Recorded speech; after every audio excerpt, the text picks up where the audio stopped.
আসসালামু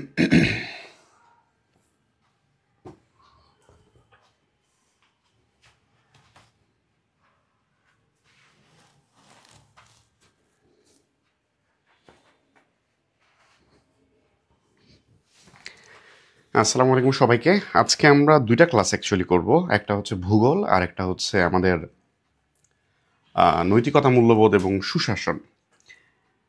এই দুইটা ইনশাল্লাহ আজকে আমরা দেখার চেষ্টা করব। তো আজকে ক্লাসটা হলে আমাদের হচ্ছে মোটামুটি যে 155 নাম্বারের মোটামুটি মানে গাইডলাইন, এটা হচ্ছে মোটামুটি গুছিয়ে দেওয়া হবে। এবং আপনাদের যখন এই 155র প্রিপারেশন যখন হবে, আপনারা হচ্ছে তখন থেকে যে ফুল মডেল টেস্টগুলো, এগুলো হচ্ছে একটু গুরুত্ব সহকারে রেগুলারলি দেওয়া স্টার্ট করবেন। অর্থাৎ আমরা তো অলরেডি বাংলা, দেন হচ্ছে ইংলিশ, বাংলাদেশ অ্যাফেয়ার্স দেখলাম, ইন্টারন্যাশনাল অ্যাফেয়ার্স দেখলাম, আমরা হচ্ছে জিওগ্রাফি অ্যান্ড এথিক্স দেখব, সরি আমরা নেক্সট দিন যখন মেন্টাল অ্যাবিলিটি দেখব। তো তারপর হচ্ছে আমাদের মোটামুটি যে 155র প্রিপারেশন মোটামুটি গুছানো হবে। এবং যখনই আমাদের 155 মোটামুটি গুছিয়ে যাবে, আপনারা তখন থেকে, আমি আগেও বলেছি, মডেল টেস্ট দিবেন। এবং মডেল টেস্টের ক্ষেত্রে আমি বলেছি যে আপনারা লাইভ এমসিকিউ আপনারা হচ্ছে ফলো করতে পারেন। এবং আপনারা অ্যাটলিস্ট যে তাদের উইকলি যে ফ্রি মডেল টেস্ট আছে সেটা অন্তত দিবেন। যদি আপনাদের অন্য কোনো প্যাকেজ নাও থাকে, সেক্ষেত্রে উইকলি ফ্রি মডেল টেস্ট যেটা, সেটা অন্তত প্রতি উইকে একটা করে দিবেন। সবার সালামের উত্তর নিচ্ছি, ওয়ালাইকুম আসসালাম রহমতুল্লাহ। আজকে আমরা ভূগোল দেখব এবং এরপর হচ্ছে আমরা আজকে নৈতিকতা, মূল্যবোধ এবং সুশাসন দেখব। এই দুটো জায়গায় মোটামুটি তুলনামূলক একটু কম প্রিপারেশন নিয়ে বেশ ভালো নাম্বার তোলা যায়। যেমন ভূগোলে মোটামুটি মোটামুটি দেখলে 7-8 তোলা যায়, আবার এথিক্স যে পার্টটা সেটাতে 6-7-এর মতো তোলা যায়। তো আমি যদি কমও ধরি, একটাতে 7 আর একটাতে 6, তো অ্যাটলিস্ট মানে 20-13 প্লাসের একটা কিন্তু মার্ক এখান থেকে ক্যারি করা যায়। তো ভূগোল এবং নৈতিকতা মোটামুটি প্রাথমিকভাবে, আমি আমার কথা যদি বলি, 41তম যখন আমি মানে প্রস্তুতি যখন আমি নিই, তখন হচ্ছে ভূগোল পার্টটা আমি দেখেছিলাম, বাট নৈতিকতা পার্টটা হচ্ছে আমি মোটামুটি ধরে নিয়েছিলাম যে এটা থেকে হয়তো মার্ক তোলা যাবে না, শুধু প্রিভিয়াস কোশ্চেনগুলো একটু টুকটাক দেখে গেছিলাম। বাট এরপর থেকে আসলে আমি দেখেছি যে এখান থেকে কিন্তু আসলে ভালো মার্ক ক্যারি করা যায়। আচ্ছা, আমাদের এইখানে গত ক্লাসে আমি হচ্ছে আপনাদেরকে প্রণালীর একটা ম্যাপ দিয়েছিলাম। প্রণালীর ম্যাপটার যে লিঙ্কটা, সেটা কিন্তু একটা টেক্সট ফাইলে .txt দেখবেন আপনারা, যে ম্যাপ অফ স্ট্রেইট বা স্ট্রেইট ম্যাপ .txt এরকম নামে আছে। তো ওই টেক্সট ফাইলের ভিতরে হচ্ছে ওই আমাদের যে ম্যাপের যে লিঙ্ক, সেই লিঙ্কটা কিন্তু দেওয়া আছে, সেটা দেখবেন। প্রকৃতি প্রত্যয় যেন উন্মুক্ত ঘোড়া, ট্রু। আচ্ছা, হ্যাঁ, সবার সালামের উত্তর নিচ্ছি, ওয়ালাইকুম আসসালাম রহমতুল্লাহ। আজকে আমরা ক্লাসটা শুরু করি। মোটামুটি সবাই জয়েন করছেন। আমার স্ক্রিন এবং সাউন্ড সব ঠিক আছে কিনা কাইন্ডলি একটু কমেন্ট করে জানাবেন, দু একজন, তাহলে আমরা শুরু করতে পারি। যেটা বলছিলাম যে ভূগোল এবং নৈতিকতা এই দুটো পার্টে অ্যাকচুয়ালি সিলেবাস বা হচ্ছে রিসেন্ট থেকে তেমন একটা কিছু আসার মতো নাই, বা এমন না যে প্রতি বিসিএস এর দেখা যাচ্ছে যে নতুন নতুন জিনিস অ্যাড হবে, এমনও আসলে না। সো এটার ক্ষেত্রে আমার অলরেডি ভূগোল এবং নৈতিকতার ক্ষেত্রে যে 46-এর যে বেসিক ভিউ, এই বেসিক ভিউটা অলরেডি দাগিয়ে দেওয়া আছে। আপনারা সেটা ফলো করবেন, আপনাদের যে ভার্সনের বই থাকুক না কেন, আপনারা শুধুমাত্র সেটা ফলো করলেই হবে। সেই সাথে হচ্ছে একটা মোটামুটি ওভারঅল একটা গাইডলাইন হচ্ছে আজকের ক্লাসে পাবেন, জিওগ্রাফি এবং এথিক্স এই দুটোর ক্ষেত্রেই। সেটা ধরে আপনারা বেসিক ভিউ না, অন্য যে কোনো বই থেকে পড়লেও আসলে চলবে। অলরাইট, সব কিছু ঠিকঠাক আছে, থ্যাংক ইউ। তো প্রথমে আমরা যদি ভূগোলে দেখি, ভূগোলে আমরা একটু যদি দেখতে চাই যে আমাদের প্রশ্নগুলো আসলে কোন জায়গা থেকে একটু বেশি করার একটা টেন্ডেন্সি থাকে পিএসসির। এর মধ্যে যেহেতু বাংলাদেশের সাথে হচ্ছে অনেক বেশি রিলেটেড হচ্ছে প্রাকৃতিক দুর্যোগ এবং দুর্যোগের ব্যবস্থাপনা, এবং এই খাতটা আমাদের জন্য গুরুত্বপূর্ণ, কারণ পরিবেশ যে ক্লাইমেট চেঞ্জ, সেটার জন্য যে আমরা বলি যে সমুদ্রপৃষ্ঠের উচ্চতা বেড়ে গেলে আসলে আমাদের 2050 নাগাদ একটা বিশাল ভূখণ্ড আসলে আমাদের এটা তলিয়ে যেতে পারে। এবং বিভিন্ন অন্যান্য অনেক ধরনের দুর্যোগ আসলে বাংলাদেশে রেগুলারলি হয়। বন্যা তো যেমন ধরেন যে একদম মোটামুটি প্রতি বছর কোনো মিস হয় না। আমাদের পানি বন্টন নিয়েও সমস্যা আছে। তো প্রাকৃতিক দুর্যোগ পার্টটা থেকে এই কারণে, যেহেতু এটা আমাদের জন্য সেন্সিটিভ একটু বেশি, দ্যাটস ওয়াই এখান থেকে কোশ্চেন বেশি আসে, এটা খুব স্বাভাবিক। এছাড়া বাংলাদেশের সম্পদ, অঞ্চলভিত্তিক ভৌত পরিবেশ, পরিবেশ প্রকৃতি, বিশ্বের আবহাওয়া জলবায়ু, অঞ্চলভিত্তিক ভৌগোলিক অবস্থান, বাংলাদেশের আবহাওয়া জলবায়ু, দেন হচ্ছে সীমানা, পরিবেশের চ্যালেঞ্জ, জলবায়ু এবং আবহাওয়ার নিয়ামক। দেখেন, জলবায়ু এবং আবহাওয়ার নিয়ামক এটা কোনো একটা চ্যাপ্টার না, বাট এটা একটা টপিক একটা বলা যায়, বাট এটা থেকে অনেকবার কোশ্চেন আসছে। সো নিচের দিকে যেগুলো দেখতেছেন সেগুলো আসলে এই 6-এর পর থেকে সেগুলো অ্যাকচুয়ালি কোনো চ্যাপ্টার না, সেগুলো অ্যাকচুয়ালি টপিক, বাট ওই টপিকগুলো থেকে দেখা যায় যে 4টা-5টা করে কোশ্চেন আসছে। তার মানে এই টপিকগুলো অনেক বেশি গুরুত্বপূর্ণ। চ্যাপ্টার হিসেবে যদি আমরা চিন্তা করি সেক্ষেত্রে হচ্ছে আমাদের দুর্যোগের যে চ্যাপ্টারটা, সেই চ্যাপ্টারটা বেশ গুরুত্বপূর্ণ। আচ্ছা, তো এইখানে এখন আমরা একটু ছোট করে দেখি যে আমাদের কোন পার্ট থেকে আসলে কি দেখতে হবে। প্রথমত বাংলাদেশ এবং অঞ্চলভিত্তিক ভৌগোলিক অবস্থান, এইখান থেকে আমাদের বেশ কিছু জিনিস দেখতে হবে, যেটা হচ্ছে আমাদের রিটেনেও অনেক বেশি কাজে লাগবে। প্রথমে আমি বলিনি যে বাংলাদেশ এবং অঞ্চলভিত্তিক ভৌগোলিক যে অবস্থান, এই ভূগোলের এই পার্টটা যদি আপনারা পড়েন সেটা হচ্ছে আমাদের বাংলাদেশ অ্যাফেয়ার্সের রিটেনের টাইমে একটা চ্যাপ্টার আছে, যেখান থেকে মোটামুটি রিটেনে প্রায় প্রতি রিটেনেই 20 মার্কের কোশ্চেন একটা হয়ে থাকে, যে বাংলাদেশের ভৌগোলিক অবস্থানের উপর, সীমানা, ভৌগোলিক অবস্থান, কি কি ধরনের মানে ভৌগোলিকভাবে এটাকে বিভক্ত করা যায়, এই টাইপের বেশ কিছু কোশ্চেন হয়। মোটামুটি মোরললেস 20 মার্কের একটা বড় কোশ্চেন সাধারণত থাকে। তো এটা যদি আপনারা ভূগোলটা একটু ভালো করে পড়েন তাহলে দেখবেন যে আপনাদের রিটেনের টাইমে অনেক বেশি হেল্প হবে। এটা আমি জানছি রিটেন দেওয়ার পরে। মানে এটা আসলে দুঃখজনক হলো সত্য যে আসলে এই জিনিসগুলা মানে মানে এই ছোটোখাটো জিনিস যেটা গাইড করার আসলে মানে সামহাউ এইটার মানে কাউকে তেমন একটা পাওয়া যায় না। আমি যখন 41তম পড়লাম তখন আমি বুঝিনি যে এটার গুরুত্ব কেমন। যখন আমি 41তম লিখিত পরীক্ষা দিতে গেলাম এবং লিখিতর জন্য যখন আমি এই যে ভৌগোলিক অবস্থান, সীমানা এবং এটার ম্যাপ, এই জিনিসগুলো যখন আমি দেখলাম তখন আমি বুঝতে পারলাম যে প্রিলিতে যদি আমি এটা দেখে আসি তাহলে রিটেনে আসলে এটা আমার জন্য অনেক বেশি সহজ হইতো, নতুন করে আসলে অত বেশি পড়তে হইতো না। তো এটা একটু মাথায় রাখবেন আপনারা, এই ভূগোলের এই পার্টটা এটা বাংলাদেশ অ্যাফেয়ার্সের রিটেনে আপনাদের অনেক বেশি কাজে লাগবে।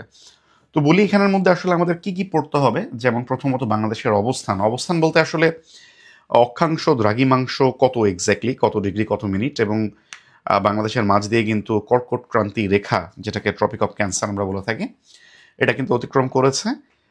এছাড়া বাংলাদেশের সীমানা বলতে উত্তরে কি আছে, দক্ষিণে কি আছে, পূর্বে পশ্চিমে কি আছে, এই সীমানাগুলো একটু জানতে হবে। এবং বাংলাদেশের যেহেতু দুইটা দেশের সাথে বাংলাদেশের হচ্ছে সীমানা, কমন সীমানা রয়েছে, একটা হচ্ছে ভারত আর একটা হচ্ছে মায়ানমার। মায়ানমার এবং ভারতের সাথে বাংলাদেশের সীমান্তবর্তী জেলা কোনগুলা এবং ভারতের অঙ্গরাজ্য কোনগুলা, শুধুমাত্র ভারত না, মায়ানমারেরও অঙ্গরাজ্য কোনগুলা, এটা শুধুমাত্র এটা রিটেন না, এটা হচ্ছে ভাইভা পর্যন্ত কাজে লাগে। যেমন হচ্ছে আপনার নিজে যে জেলা, সেই জেলা থেকে যখন কোশ্চেন করবে ভাইভা বোর্ডে, তখন দেখা যাবে যে আপনার জেলা যদি সীমান্তবর্তী হয়ে থাকে বা আপনার জেলার পাশে যদি কোনো সীমান্তবর্তী জেলা থেকে থাকে, তাহলে সেটার পার্শ্ববর্তী ভারতের যে অঙ্গরাজ্য বা সেটার মানে ভৌগোলিক অবস্থান, অথবা সেখানকার পলিটিক্স, অথবা সেখানকার কোনো রিসেন্ট নিউজ, দেখবেন যে এভাবে কিন্তু মোটামুটি যে ভাইভা কিন্তু একটা কনভারসেশনাল স্টাইলে আসলে সামনের দিকে প্রসিড করে। তো এই কারণে আমাদের হচ্ছে এই জিনিসটা আমাদের ভাইভা পর্যন্ত কাজে লাগবে, যে সীমান্তবর্তী যে জেলাগুলো আছে এর পাশে ভারতের অঙ্গরাজ্য কোনগুলো আছে, মায়ানমারের অঙ্গরাজ্য কোনগুলো আছে। সীমান্তের দৈর্ঘ্য ক্ষেত্রে আমরা হচ্ছে আমাদের দুই ধরনের ইনফরমেশন আছে, একটা বর্ডার গার্ড বাংলাদেশের, আর একটা হচ্ছে ভূগোল যে আমাদের বোর্ড বই। তো আমরা সেক্ষেত্রে বর্ডার গার্ড বাংলাদেশের যে ইনফোটা আছে সেটা আমরা ফলো করব। আমাদের মোট সীমানা 5138, এর মধ্যে স্থল সীমানা আছে 44-27 কিলোমিটার এবং উপকূলীয় সীমানা আছে 711 কিলোমিটার, যার মধ্যে ভারতের সাথে যে সীমানা, এই স্থল সীমানার দুইটা ভাগ, একটা ভারতের সাথে, একটা মায়ানমারের সাথে। ভারতের সাথে 4156 এবং মায়ানমারের সাথে 271 কিলোমিটার। এটা হচ্ছে মোটামুটি আজীবনের জন্য এটা মাথায় রাখতে হবে। এবং হচ্ছে যখন আপনারা রিটেনের জন্য পড়বেন, এই সীমানা টাইপের যে কোশ্চেনগুলো সেগুলো অবশ্যই হচ্ছে ম্যাপের সাথে বা ম্যাপ অবশ্যই বাংলাদেশের একটা এখানে দিতে হয়। তো ম্যাপ এখনই আমি আপনাদেরকে শিখতে বলতেছি না, জাস্ট জানাই রাখতেছি, যখন আপনি পরবর্তীতে রিটেনের জন্য যখন প্রিপারেশন নেবেন যাতে করে আপনি আগায় থাকতে পারেন। দেন হচ্ছে বঙ্গোপসাগরের সীমানা। বঙ্গোপসাগরের সীমানা বলতে এখানে রাজনৈতিক সীমানা কতটুকু, অর্থনৈতিক সমুদ্র সীমা কতটুকু, মহিষোপান কতটুকু, এটা মোটামুটি আমরা জানি যে 12 নটিক্যাল মাইল আমরা হিসাব করি 200 নটিক্যাল মাইল। তো এই রেঞ্জগুলো মোটামুটি আমাদের জানতে হবে। আমরা আমাদের সমুদ্র বিজয়, একটা হচ্ছে আমাদের ভারতের সাথে এবং আরেকটা হচ্ছে আমাদের মায়ানমারের সাথে সমুদ্র বিজয়, একটা হচ্ছে আমাদের ইটলসে, আরেকটা হচ্ছে permanent court of attribution PCA. তো দুইটা কোর্টের যেই রায়ের যে ডেট, সেই ডেট সহ এটা ইন্টারন্যাশনাল অ্যাফেয়ার্সের আমাদের অলরেডি বেসিক ভিউ বইয়ের যে পোর্শনটা সেটা অলরেডি আমি মার্ক করে দিয়েছি আপনাদের। তো আপনারা তারিখ সহ এটা একটু আমাদের মাথায় রাখতে হবে, যেহেতু এটা বাংলাদেশের জন্য আসলে অনেক বড় একটা অর্জন। বেঙ্গল ফ্যান এবং 90 ইস্ট রিজ, 90 ইস্ট রিজ সম্পর্কে জানতে হবে। 90 ইস্ট রিজ হচ্ছে, যদি আমরা বাংলাদেশের ম্যাপটা যদি চিন্তা করি তাহলে হচ্ছে, আচ্ছা যদি আমরা বাংলাদেশের ম্যাপ চিন্তা করি তাহলে হচ্ছে আমাদের যেহেতু 90 ডিগ্রি কর্কটক্রান্তি রেখা আমাদের মাঝ দিয়ে গেছে, তো এই 90 ডিগ্রি বরাবর বঙ্গোপসাগরের একটা অংশ যেখানে হচ্ছে একটা গভীর খাদ আছে, এটাকে অ্যাকচুয়ালি 90 ইস্ট রিজ বলে।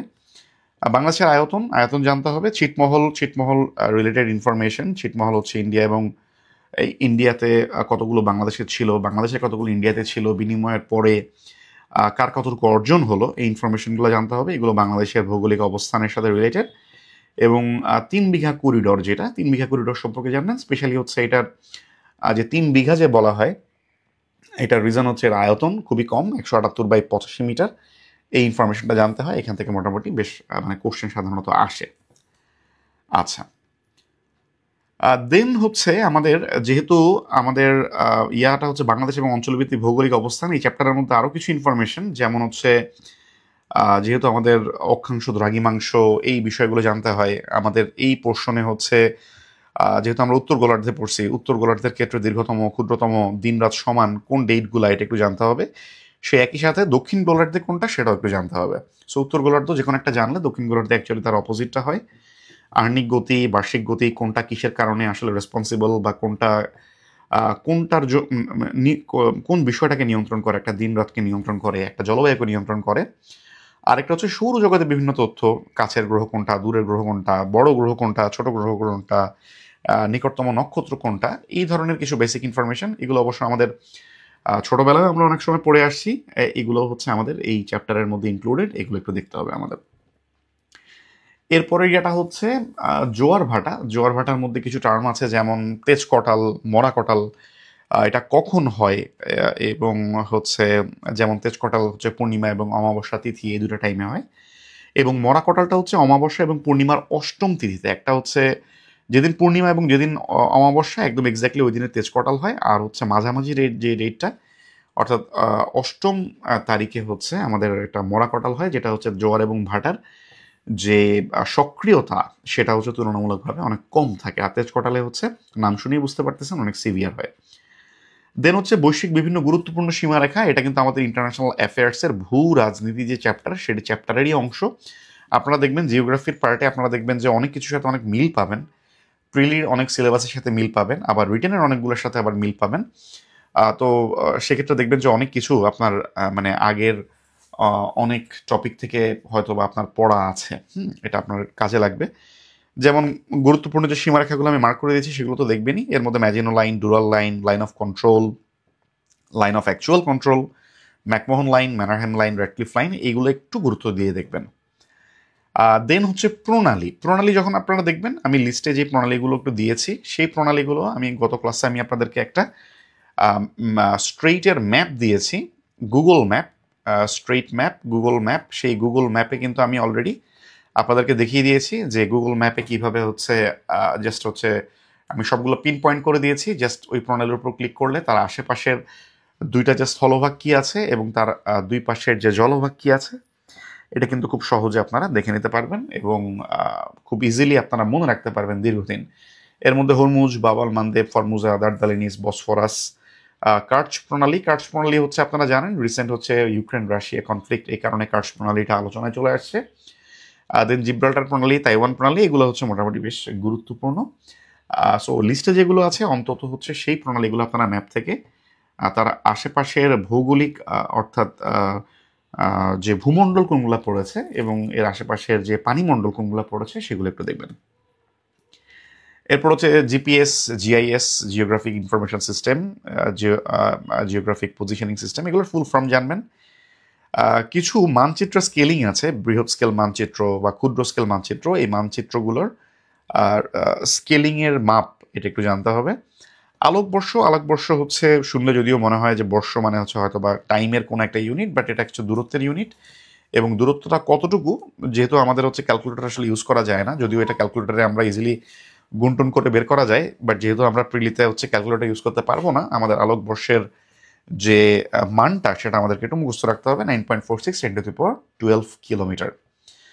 এরপর হচ্ছে আমাদের বিভিন্ন ধরনের হচ্ছে যন্ত্রপাতি আছে, ভৌগোলিক যন্ত্রপাতি, যেগুলোর মাধ্যমে বিভিন্ন জিনিস নির্ণয় করা হয়। যেমন অক্ষাংশ, সূর্যের উন্নতিকোণ পরিমাপের মাধ্যমে করা হয় সেক্সটেন্ট যন্ত্র দিয়ে, কিংবা সময় পরিমাপ করা হয় ক্রোনোমিটারের মাধ্যমে। এগুলো আপনারা দেখবেন, এগুলো মার্ক করা আছে। তারপরে হচ্ছে আমি একটু বলে দিচ্ছি যে বিভিন্ন যে যন্ত্র, সেই যন্ত্রগুলোর মাধ্যমে ভৌগোলিক যেই ইন্ডিকেটরগুলো আসলে পরিমাপ করা যায় সেটা একটু জানতে হবে। আরেকটা হচ্ছে প্রতিপাদক স্থান, যেমন ঢাকার প্রতিপাদক স্থান বলতে শুধু ঢাকারটাই অ্যাকচুয়ালি জানতে হয়।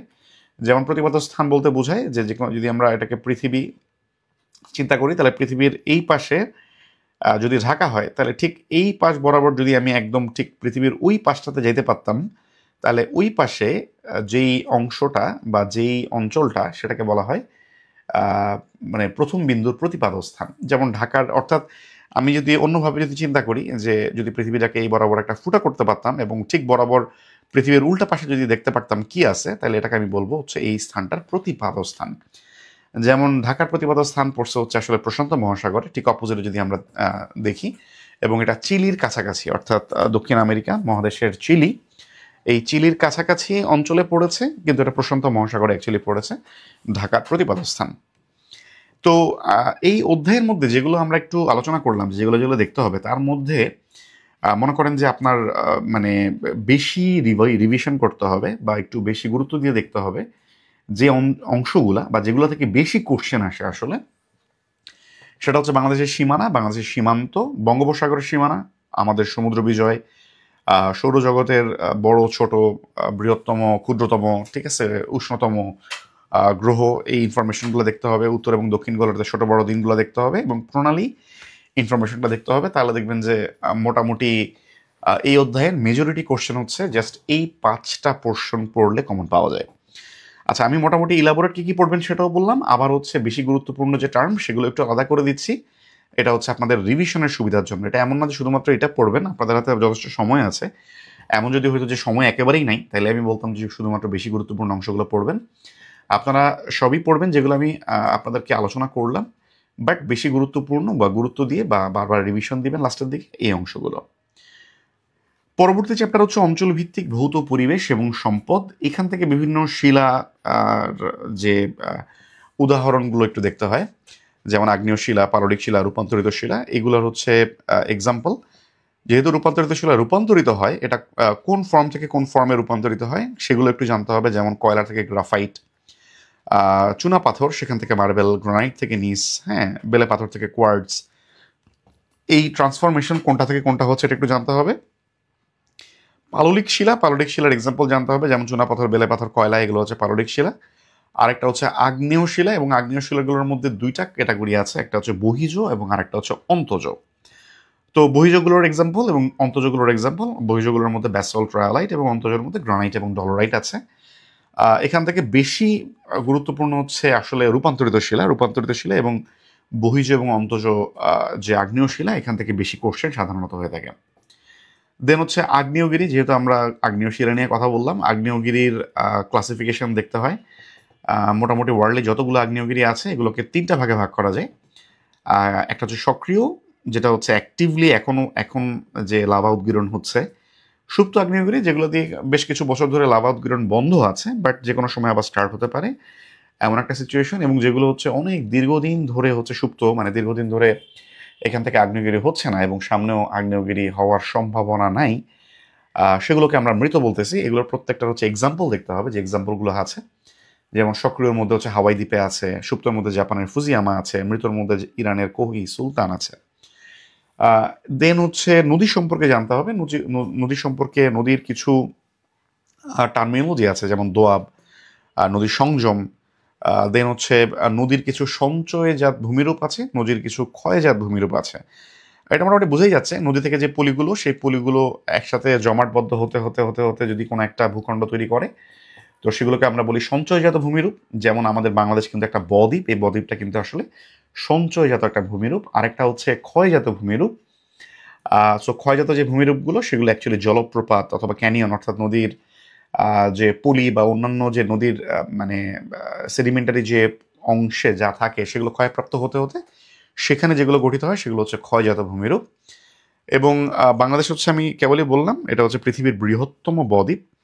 এবং বাংলাদেশের বেশ কিছু, যে বাংলাদেশের মধ্যে আবার এই যে নদী বিধৌত হওয়ার কারণে বেশ কিছু আলাদা আলাদা মানে ক্যাটাগরির বদ্বীপ তৈরি হয়েছে, যে সবগুলো যে আসলে সক্রিয় বদ্বীপ এমন না। সক্রিয় বদ্বীপ মানে হচ্ছে এখনো বদ্বীপ তৈরি হচ্ছে, পলি জমতেছে, আকার বাড়তেছে।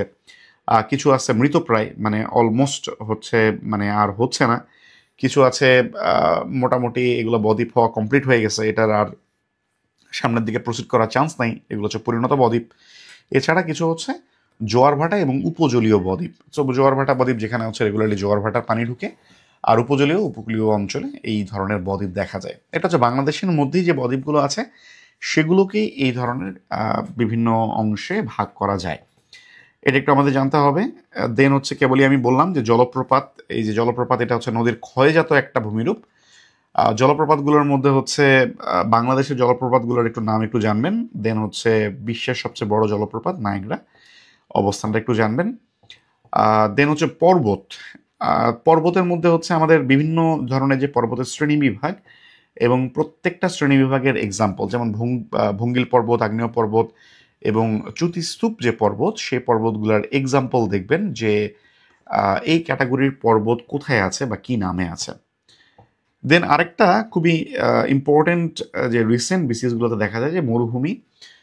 মরুভূমির ক্ষেত্রে আমি বলবো যে আপনারা সাহারা মরুভূমি, আরব মরুভূমি, থর, গোবি মরুভূমি, এগুলো অবস্থান বা এগুলো কোন দেশে আছে, এগুলো হচ্ছে আমরা যখন মুখস্থ করি, এগুলো আমার মনে হয় যে ম্যাপ থেকে যদি দেখেন তাহলে হচ্ছে আপনাদের জন্য এটা মনে রাখাটা অনেক বেশি ইজি হবে। আপনারা একটু ম্যাপ থেকে দেখবেন, এখানে আমার একটা ম্যাপ দেওয়া আছে, আপনারা চাইলে আপনাদের মতো করে একটু নেট ব্রাউজ করলেও দেখবেন আরও চমৎকার চমৎকার ম্যাপ পাবেন। যদি আপনারা স্পেসিফিক কোনো একটা মরুভূমি নিয়ে দেখতে চান সেটাও আপনারা সার্চ দিয়ে দেখতে পারেন। এখানে হচ্ছে ওয়ার্ল্ডের মোটামুটি যে মরুভূমিগুলো আছে সেগুলোর অবস্থান কোনটা কোথায় সেগুলো একটু আইডেন্টিফাই করা আছে।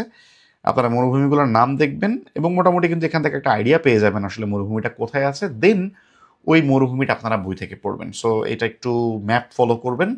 যদি আপনারা ম্যাপ ফলো করেন তাহলে খুব ইজিলি আপনারা এই জিনিসটা মাথায় রাখতে পারবেন মোটামুটি বেশ ভালো সময়। এই চ্যাপ্টার থেকে আরেকটা গুরুত্বপূর্ণ যে টার্ম, সেটা হচ্ছে বায়ুমণ্ডলের বিভিন্ন স্তর এবং কোন স্তরে কি ঘটে। যে অনেকগুলো স্তর আছে, কোন স্তরে আবহাওয়া পরিবর্তনের জন্য দায়ী, কোন স্তরে প্লেন উড়ে, ওজোন স্তরটা কোন স্তরে আছে, উল্কাপিণ্ড বা মানে কোথায় দেখা যায়, রকেট কোন স্তরে আসলে মানে একদম লাস্ট কোন স্তর পর্যন্ত যেতে পারে, এই বিষয়গুলো একটু জানবেন। এবং প্রত্যেকটা স্তরের যে রেঞ্জ দেওয়া আছে দেখবেন বইয়ে, ওই রেঞ্জটা জানবেন যে কোনটা কত কিলোমিটার পর্যন্ত, ওই রেঞ্জগুলোর হচ্ছে টেম্পারেচার কেমন। অর্থাৎ বায়ুমণ্ডলের এই যে চ্যাপ্টারটা, স্তরের যে অংশটা, এটা একটু ভালো করে পড়বেন। কেন? কারণ হচ্ছে এটা আপনাদের সায়েন্সে অনেক বেশি কাজে লাগবে। সায়েন্সের আমাদের একটা চ্যাপ্টার আছে, প্রিলিতেই আছে, যেটাতে আমাদের হচ্ছে বায়ুমণ্ডলের যে স্তরগুলো সেগুলো সম্পর্কে ডিটেল পড়তে হয়। সো এটা হচ্ছে আমাদের সায়েন্সের ওই চ্যাপ্টারের সাথে একেবারে মিলে যাবে। তো এটা ভূগোলের সাথে একটু ভালো করে পড়লে সায়েন্সের ওই পড়াটা আপনার হয়ে যাবে।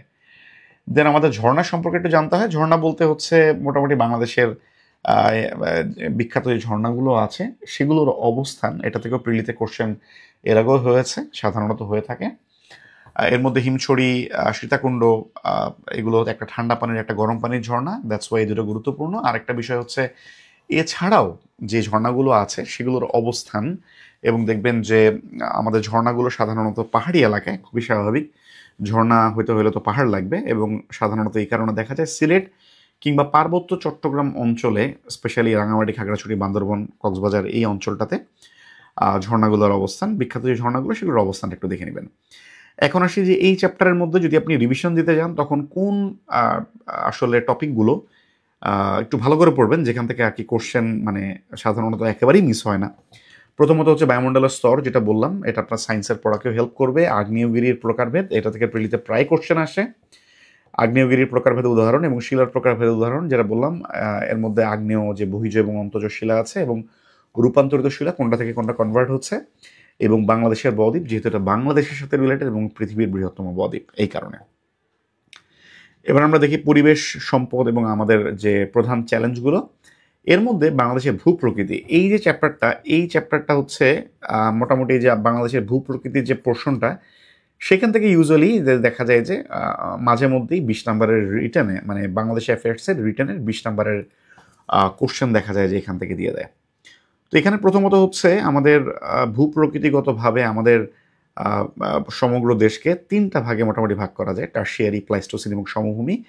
এগুলো হচ্ছে এই ভূমণ্ডলগুলো যে কবে গঠিত হয়েছে, কতটা প্রাচীন, এর উপর বেস করে ইউজুয়ালি টারশিয়ারি যুগের যে অঞ্চলগুলো সেগুলো হচ্ছে অনেক প্রাচীন, এবং টারশিয়ারি যে অঞ্চলটা, সেই অঞ্চলে মোস্টলি হচ্ছে পাহাড় পর্বত আছে। তো পাহাড় পর্বত আছে হচ্ছে আমাদের কোন কোন জায়গায়? পাহাড় পর্বত আছে আমাদের সিলেট অঞ্চলে, আমাদের পার্বত্য চট্টগ্রাম অঞ্চলে, এবং ময়মনসিংহের উপরের দিকে গাঢ় পাহাড়ের অঞ্চলে কিছু আছে। তো এই 3টা রিজিয়নে হচ্ছে আমাদের টারশিয়ারি, আর প্লাইস্টোসিন হচ্ছে আমাদের গাজীপুর এর যে মধুপুরের যে আমাদের ভাওয়াল বন, এছাড়া কুমিল্লায় একটা আছে প্লাইস্টোসিন অঞ্চল। এছাড়া বাদ বাকি মোটামুটি সবগুলো সমভূমি। সমভূমি হচ্ছে আমাদের দেশের 80%ই হচ্ছে আসলে সমভূমি মোট ভূখণ্ডের। এছাড়া ভূপ্রকৃতিগত অঞ্চলের এই যে টারশিয়ারি অঞ্চলে, যেহেতু পাহাড়ি অঞ্চল, এই পাহাড়ি অঞ্চলে বেশ কিছু আমাদের পাহাড় আছে। এর মধ্যে তাজিংডং, এর মধ্যে হচ্ছে কেওক্রাডং, এগুলোর হচ্ছে অবস্থান এবং এগুলোর উচ্চতা, এই দুটো উচ্চতা দেখবেন, একটা মনে হয় 1230, একটা 1231। আরেকটা হচ্ছে যেহেতু আমাদের এই অঞ্চলগুলোতে আমাদের বেশ কিছু বনাঞ্চল আছে, গাছগাছালি আছে প্রচুর, তো এগুলোকে আমরা আবার ভাগ করতে পারি, যেগুলোতে একদম সারা বছরই সবুজ পাতা থাকে, যেগুলোকে আমরা চিরহরিৎ বন বলছি, আর যেগুলোতে শীতকালে আসলে পাতা ঝরে যায় এগুলোকে পত্রপতনশীল বন। তো আমাদের চিরহরিৎ বন এবং পত্রপতনশীল বন, এই বনগুলোর অবস্থান কোথায়, এবং স্পেশালি গাঢ়, লালমাই, চন্দ্রনাথ, আলুটিলা, এগুলোর অবস্থান কোথায়? আপনারা তো মোটামুটি কি বলে ট্রাভেলিং ভ্লগ টক আপনারা বেশ ভালোই দেখেন, আশা করি এগুলা কোথায় বা এগুলো রিলেটেড আপনারা অনেক জায়গাতেই ঘুরছেন এবং আপনারা মোটামুটি জানেন যে কোথায় আছে। এগুলো পড়তে দেখবেন যে অত বেশি বোরিং লাগবে না, বা মনে রাখতে অত বেশি কষ্ট হওয়ার কথা না। যদি এমন হয় যে কখনো আপনি এটা সম্পর্কে জানেন নাই, প্রথম শুনতেছেন, তাহলে আমি বলবো এটা নিয়ে কোনো একটা ট্রাভেল ভ্লগ একটু টেনে টেনে দেখে ফেলতে পারেন, তাহলে একটু আপনার মোটামুটি সবসময় এটা মাথায় থাকবে। দেন হচ্ছে নদী এবং হাওর, আরেকটু সময় থাকলে বলতাম যে ঘুরে আসার জন্য, এগুলো দেখে আসার জন্য, এগুলোও দেখবেন সামনে। কিন্তু প্রাথমিকভাবে এখন যেহেতু ঘোরাঘুরির আমাদের অত বেশি সময় নেই, সামনে যেহেতু পরীক্ষা, আপাতত হচ্ছে কিছু ভিডিও দেখে নিতে পারেন, তাহলে একটু মনে থাকবে। নদী এবং হাওড়ের মধ্যে হচ্ছে আমাদের মেইন যে নদীগুলো, যেমন পদ্মা, মেঘনা, যমুনা, ব্রহ্মপুত্র, কর্ণফুলী, এগুলোর উৎপত্তি কোথা থেকে হয়েছে এবং এগুলো কোন জায়গাটায় মিলিত হয়েছে। উৎপত্তি থেকে আসলে এগুলোর মিলন স্থান এটা বেশি গুরুত্বপূর্ণ, উৎপত্তিটাও গুরুত্বপূর্ণ, বাট কোথায় এটা মিলিত হয়েছে, দুইটা নিয়ে মিলিত হলো কোন জায়গাটাতে, এবং ওই মিলন স্থান থেকে এটা কোন নামে আবার সামনের দিকে অগ্রসর হলো, এই জিনিসগুলো গুরুত্বপূর্ণ। আমাদের দেশের ভিতরে যে নদীগুলো আছে তার মধ্যে এই প্রধান নদীগুলো। এছাড়া ওয়ার্ল্ড ওয়াইড যে পপুলার নদী আছে, যেমন নীল নদ, অ্যামাজন নদ, এগুলো হচ্ছে কোন দেশে আছে অথবা কোন মহাদেশে এটা অবস্থান করছে, কোন কোন দেশ, অর্থাৎ অনেক নদী আছে যেমন অ্যামাজন অথবা নীল নদ, এটা তো অনেকগুলো দেশ দিয়ে কভার করে গিয়েছে। কোন কোন দেশ দিয়ে গিয়েছে সবগুলো মুখস্থ রাখার দরকার নেই, জাস্ট একটু জানবেন, একটু রিডিং দিবেন যে কোন কোন দেশের মধ্যে দিয়ে গিয়েছে। এছাড়া হচ্ছে আমাদের বেশ কিছু হাওড় বাওড় আছে, এর মধ্যে টাঙ্গুয়ার হাওড়, হাকালুকি হাওড়, হাইল হাওড়, এই এই যে হাওড় বাওড়গুলো আছে সেগুলোর অবস্থান জানবেন যে কোনটা কোন জেলায় আছে। ওকে, এতটুকু জানলেই চলবে। তো এই চ্যাপ্টারের মধ্যে যদি আমি বলি সবচেয়ে গুরুত্বপূর্ণ পার্ট কোনটা, সেটা হচ্ছে আমাদের ভূপ্রকৃতিগত যে আমাদের কোশ্চেনটা, অর্থাৎ ভূপ্রকৃতিগতভাবে কী কী অঞ্চলে ভাগ করা যায়, এবং প্রত্যেকটা অঞ্চলের কিছু অ্যাভারেজ হাইট আছে, যে কোন অঞ্চলটা কতটুকু। যেমন টারশিয়ারি খুব সম্ভব 12%, আমাদের পুরোটার।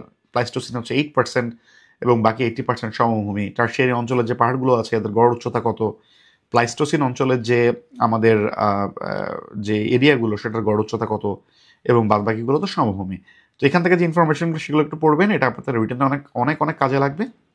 এছাড়া আমাদের যে পাহাড়গুলো আছে যেমন তাজিংডং, কেওক্রাডং, এগুলোর অবস্থান উচ্চতা এটা থেকে ভালোই কোশ্চেন হয়, এবং বিভিন্ন ধরনের যে বনাঞ্চল আছে সেই বনাঞ্চলগুলোর অবস্থান, এটা হচ্ছে যখন রিভিশন দিবেন তখন এই এই পোর্শনগুলো একটু ভালো করে পড়বেন। দেন বাংলাদেশ এবং বৈশ্বিক পরিবর্তনের মধ্যে প্রথমত হচ্ছে আবহাওয়া এবং জলবায়ু নিয়ামক। বললাম যে এটা একটা টপিক, বাট এই টপিক থেকে মোটামুটি মানে বেশ কয়েকবার কোশ্চেন আসছে যে কোনটা আবহাওয়ার নিয়ামক আর কোনটা জলবায়ুর নিয়ামক। এটা কিন্তু একটু মাঝে মধ্যে দেখবেন কনফিউজিং লাগে। আবহাওয়া নিয়ামক যখন পড়তে যাবেন তখন দেখবেন 12 থেকে 15টা নিয়ামক আছে, জলবায়ু নিয়ামক এরকম আছে। তো আপনারা জাস্ট আইডেন্টিফাই করার চেষ্টা করবেন যে কোনটা আবহাওয়ার নিয়ামক কিন্তু জলবায়ুর নিয়ামক না। এটা যদি প্রথমে আইডেন্টিফাই করতে পারেন তাহলে দেখবেন আপনার জন্য মনে রাখাটা ইজিয়ার, এবং প্রিলিতে যে কোশ্চেনগুলো আসবে সেটা অ্যান্সার করাটা ইজিয়ার। অনেকগুলো আছে যেগুলো জলবায়ুর নিয়ামক, এটা অনেক সময় মনে হয় যে এটা তো আবহাওয়ার নিয়ামকও হতে পারে, কিন্তু আদতে এটা আবহাওয়ার নিয়ামক না। সেগুলো একটু গুরুত্ব দিয়ে দেখবেন। দেন হচ্ছে বায়ুমণ্ডলের উপাদান। বায়ুমণ্ডলের উপাদান বলতে এটা কিন্তু আমাদের যে সায়েন্সের আমরা যখন প্রিপারেশন নিব তখন এটার সাথে মিলে যাবে। সো এটা এখানে পড়ে ফেললেই ভালো, অর্থাৎ কত পার্সেন্ট হচ্ছে নাইট্রোজেন আছে, অক্সিজেন কতটুকু আছে, আর্গন কতটুকু আছে, হ্যাঁ, কার্বন ডাইঅক্সাইড কতটুকু আছে পার্সেন্টেজ হিসাবে, সেই জিনিসটা একদম প্রত্যেকটা যেটা যতটুকু আছে। এবং এটা সায়েন্সে হচ্ছে শুধু প্রিলি না, এটা রিটার্নের সময় আপনাদের হচ্ছে এটা অ্যান্সার করতে হয়। এই কারণে বলবো বায়ুমণ্ডলের উপাদানটা খুব ভালো করে পড়ে ফেলবেন এখনই। এছাড়া কিছু বিশেষ নামীয় অঞ্চল আছে, যেমন কি savanna, tundra, prairie, taiga, Siberia.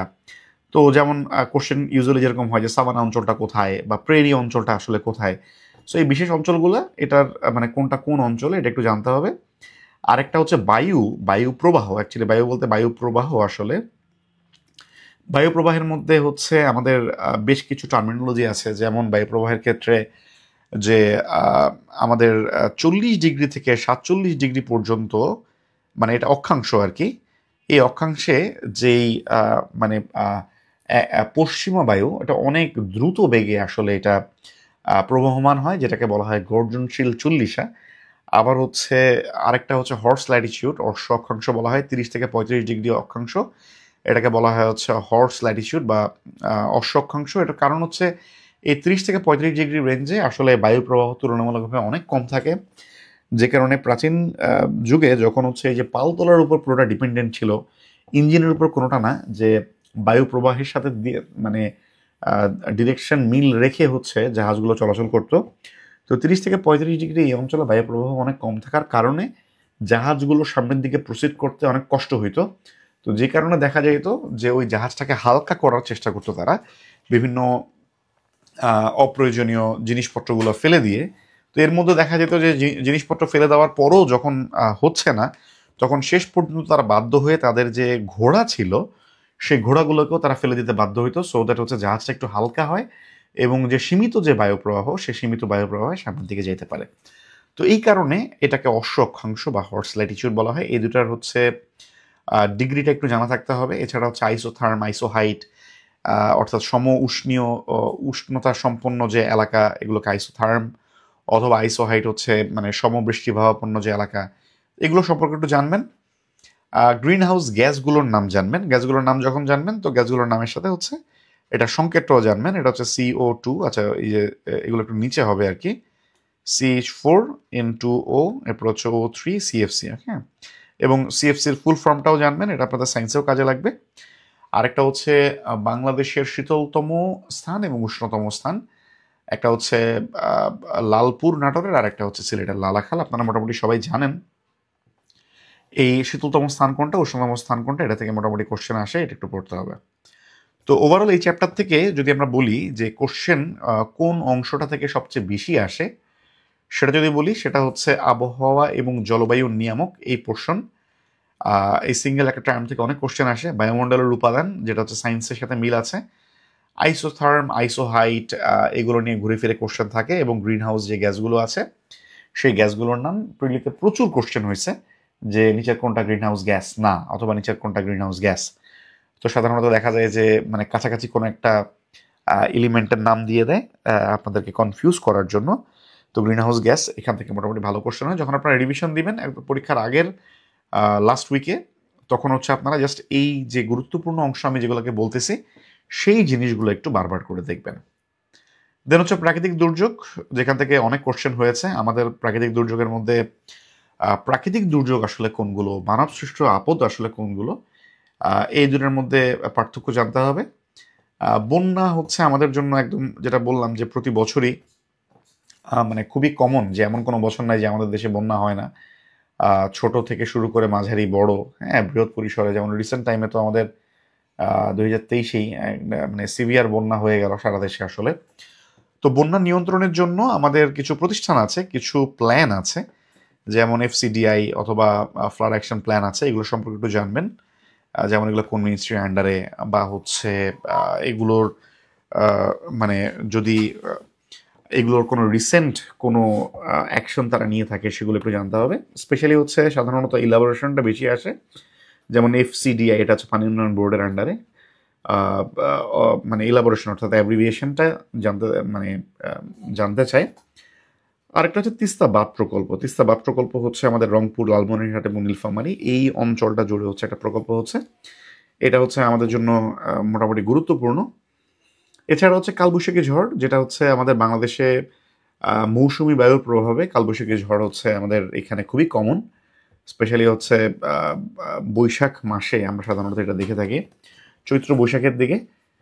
কখন হয় ওই টাইমটা একটু জানবেন। দেন হচ্ছে বাংলাদেশের কিন্তু বজ্রপাত, রিসেন্ট টাইমে বজ্রপাতের মৃত্যু অনেক বেশি বেড়ে গিয়েছে, এবং বজ্রপাতকে কিন্তু এখন একটা প্রাকৃতিক দুর্যোগ হিসেবে ঘোষণা করা হয়েছে বাংলাদেশের জন্য। এবং আমাদের দেশে বজ্রপাতের হটস্পট হচ্ছে সিরাজগঞ্জে। বজ্রপাত থেকে বাঁচার কিছু উপায় আছে, এটা একটু রিডিং দিবেন, যাতে করে হচ্ছে যদি এমন কোশ্চেন আসে নিচের কোনটা বজ্রপাত থেকে বাঁচার উপায় নয়, তাই আইডেন্টিফাই করতে পারেন। ভূমিকম্প রিসেন্ট টাইমে হচ্ছে বেশ আলোড়ন ফেলতেছে। ভূমিকম্প প্রবণ আমাদের অঞ্চল, আমাদের পুরো দেশকে মোটামুটি 3-4টা রেঞ্জে ভাগ করা হয়েছে।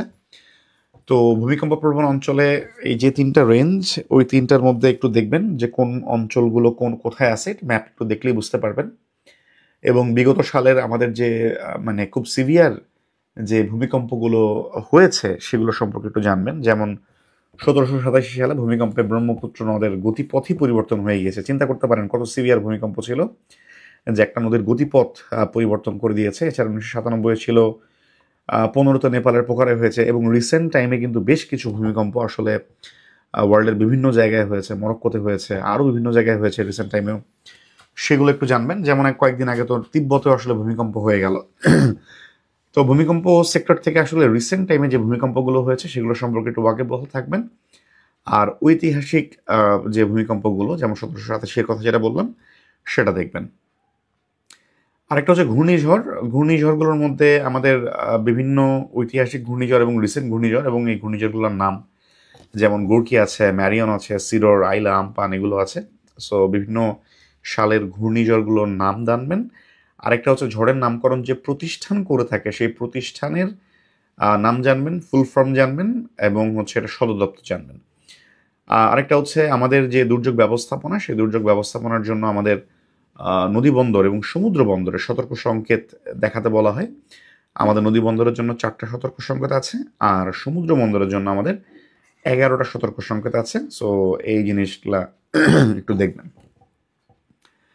আচ্ছা, দুর্যোগ ব্যবস্থাপনা, দেন হচ্ছে দুর্যোগ ব্যবস্থাপনার আসলে বেশ কিছু নাম্বার টাইপের কিছু ইনফরমেশন আছে, যেমন উদ্দেশ্য কয়টা, উপাদান কয়টা, দুর্যোগ ব্যবস্থাপনা চক্র, চক্রের মধ্যে স্টেপ কয়টা আছে, এবং চক্রগুলো সবগুলোর নাম জানতে হবে। ঠিক আছে, যে কোনটার পরে কোনটা আছে, দেখবেন এরকম একটা সাইক্লিক একটা চক্র আছে, কোনটার পরে কোনটা আছে, এটা হচ্ছে সরি, যে এই সিকোয়েন্স সহ একটু আমাদের দেখতে হবে। দেন হচ্ছে প্রতিরোধের জন্য আমরা কি করতে পারি, আমরা প্রতিরোধের জন্য মানে এবং আমাদের কি কি স্টেপ আসলে নেওয়া যায়। এবং আমাদের এখানে একটা ইনফরমেশন, সেটা হচ্ছে এই দুর্যোগ ব্যবস্থাপনা বা আবহাওয়া বিষয়ক যে বিষয়গুলো, আবহাওয়া যে অধিদপ্তর সেটা কিন্তু আসলে মানে এই জিনিসটা আমি প্রায় দেখছি যে অনেকেই মানে হুট করে জিজ্ঞেস করলে আসলে খুব কনফিউজড হয়ে যায় আবহাওয়া অধিদপ্তর আসলে কোন মন্ত্রণালয়ের অধীন। এটা কিন্তু অ্যাকচুয়ালি প্রতিরক্ষা মন্ত্রণালয়ের অধীন। ওকে, আচ্ছা, আরেকটা হচ্ছে আপনারা জানেন স্পার্সো নিয়ে তো মাঝখানে গত বছর নিউজে অনেক কিছু এটা নিয়ে আলোচনা হয়েছে, স্পেশালি যখন হচ্ছে ইন্ডিয়া তাদের স্পেসে হচ্ছে প্রথম মানে স্পেস ক্রাফট হচ্ছে ইন্ডিয়া পাঠালো। তো স্পার্সো, এটা হচ্ছে ফুল ফর্মটা জানবেন, এটার অবস্থান কোথায় সেটা একটু জানবেন। আমাদের যে বাংলাদেশ যেহেতু একটা ওয়ার্ল্ডের বৃহত্তম বদ্বীপ, আমাদের বদ্বীপ পরিকল্পনা আছে 2100, সেখানে 6টা হটস্পট নির্বাচন করা হয়েছে। এই 6টা হটস্পটের নাম জানবেন। এবং আমাদের যে কিছু ফান্ড বা প্ল্যান আছে যেগুলো হচ্ছে দুর্যোগ ব্যবস্থাপনার সাথে রিলেটেড, যেমন UDMP, BCC SAP, BCC TF, NAP, national adaptation plan, অথবা NP SAP, national biodiversity strategy and action plan, এগুলোর ইলাবোরেশনটা জানেন। আমি এখানে মোটামুটি দিয়ে রাখছি, বইতেও আছে, দাগানো আছে, সো এটা মিলাই দেখবেন। দেন আমাদের এখান থেকে দুর্যোগের সাথে আসলে আমাদের এসডিজির 13, 14 এবং 15 আমাদের পরিবেশ দুর্যোগ এগুলোর সাথে আসলে রিলেটেড। ক্লাইমেট চেঞ্জ, ঠিক আছে, লাইফ অন মানে আন্ডার ওয়াটার, লাইফ অন অর্থাৎ মানে ভূখণ্ডের যে পরিবেশ, আবার হচ্ছে সমুদ্রের যে পরিবেশ, প্লাস হচ্ছে ক্লাইমেট চেঞ্জ, এইগুলো রিলেটেড এসডিজির আমাদের 13, 14 এবং 15 নম্বর যে গোল সেটা একদম ডিরেক্টলি রিলেটেড। এবং সন্ধ্যায় ফ্রেমওয়ার্ক একটা আছে, সেটা হচ্ছে আমাদের জলবায়ু পরিবর্তনের সাথে রিলেটেড, একটু দেখবেন। এবং আমাদের সার্কের কিন্তু একটা দুর্যোগ ব্যবস্থাপনা কেন্দ্র আছে, যেটা হচ্ছে গুজরাটের গান্ধীনগরে। ওকে, তো আমরা যদি দেখি ওভারঅল যে আমরা যে ভূগোল যখন আমরা প্রিপারেশন নিব, তখন আমরা আসলে কোন সিকোয়েন্সে আমরা একটু প্রিপারেশন নিলে সহজে আমরা একটু ভালো মার্ক ক্যারি করতে পারবো। প্রথম কথা হচ্ছে দুর্যোগের যে চ্যাপ্টারটা সেটা একটু সবার ফার্স্টে পড়ে ফেল, মানে 1 নম্বর কাজ হচ্ছে আপনার এইটা দুর্যোগের চ্যাপ্টারটা পুরোপুরি পড়ে ফেলা। কারণ এখান থেকে সবচেয়ে বেশি কোশ্চেন আসছে, বিগত বছরেও আসছে, সামনেও আসবে। আবহাওয়া এবং জলবায়ু নিয়ামক, এটা হচ্ছে একটা টপিক, বাট এই টপিক থেকে অনেক কোশ্চেন আসছে, দেন এটা পড়ে ফেলেন। বায়ুমণ্ডলের উপাদানগুলো এরপর পড়বেন, বাংলাদেশের ভূপ্রকৃতি এরপর পড়বেন, দেন সীমান্তগুলো পড়বেন, সৌরজগতের ইনফরমেশন পড়বেন, এরপর সাজেশনের বাকিগুলো এবং বিগত কোশ্চেনগুলো দেখবেন। এভাবে যদি পড়েন তাহলে দেখবেন যে 1, 2, 3, 4 যখন আপনি কাভার করতেছেন, তখন থেকে আপনি মডেল টেস্টগুলোতে 4 থেকে 5 পাওয়া স্টার্ট করে দিচ্ছেন, তাহলে আপনার একটা কনফিডেন্সও কাজ করবে।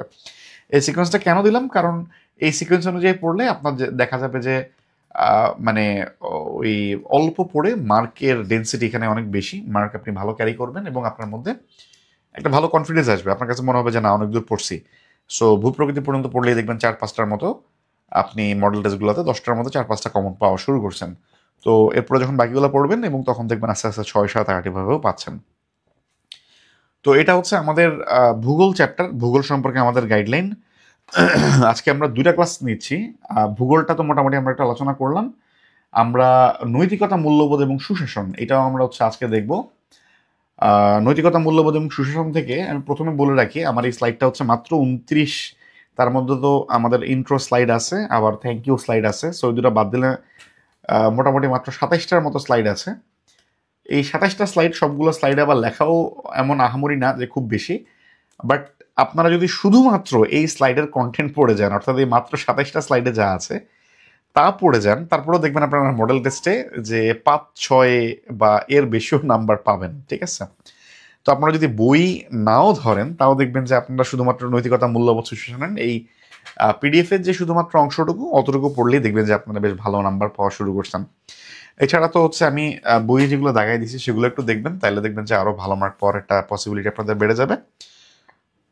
প্রথমত হচ্ছে আমরা যদি দেখি যে আমাদের নৈতিকতা, মূল্যবোধ, সুশাসন এই যে পোর্শনটা, এখান থেকে আমাদের 10 নাম্বার থাকে, 200 নাম্বারের মধ্যে 10 নাম্বার, ভূগোলে 10 নাম্বার থাকে, নৈতিকতা থেকে 10 নাম্বার থাকে।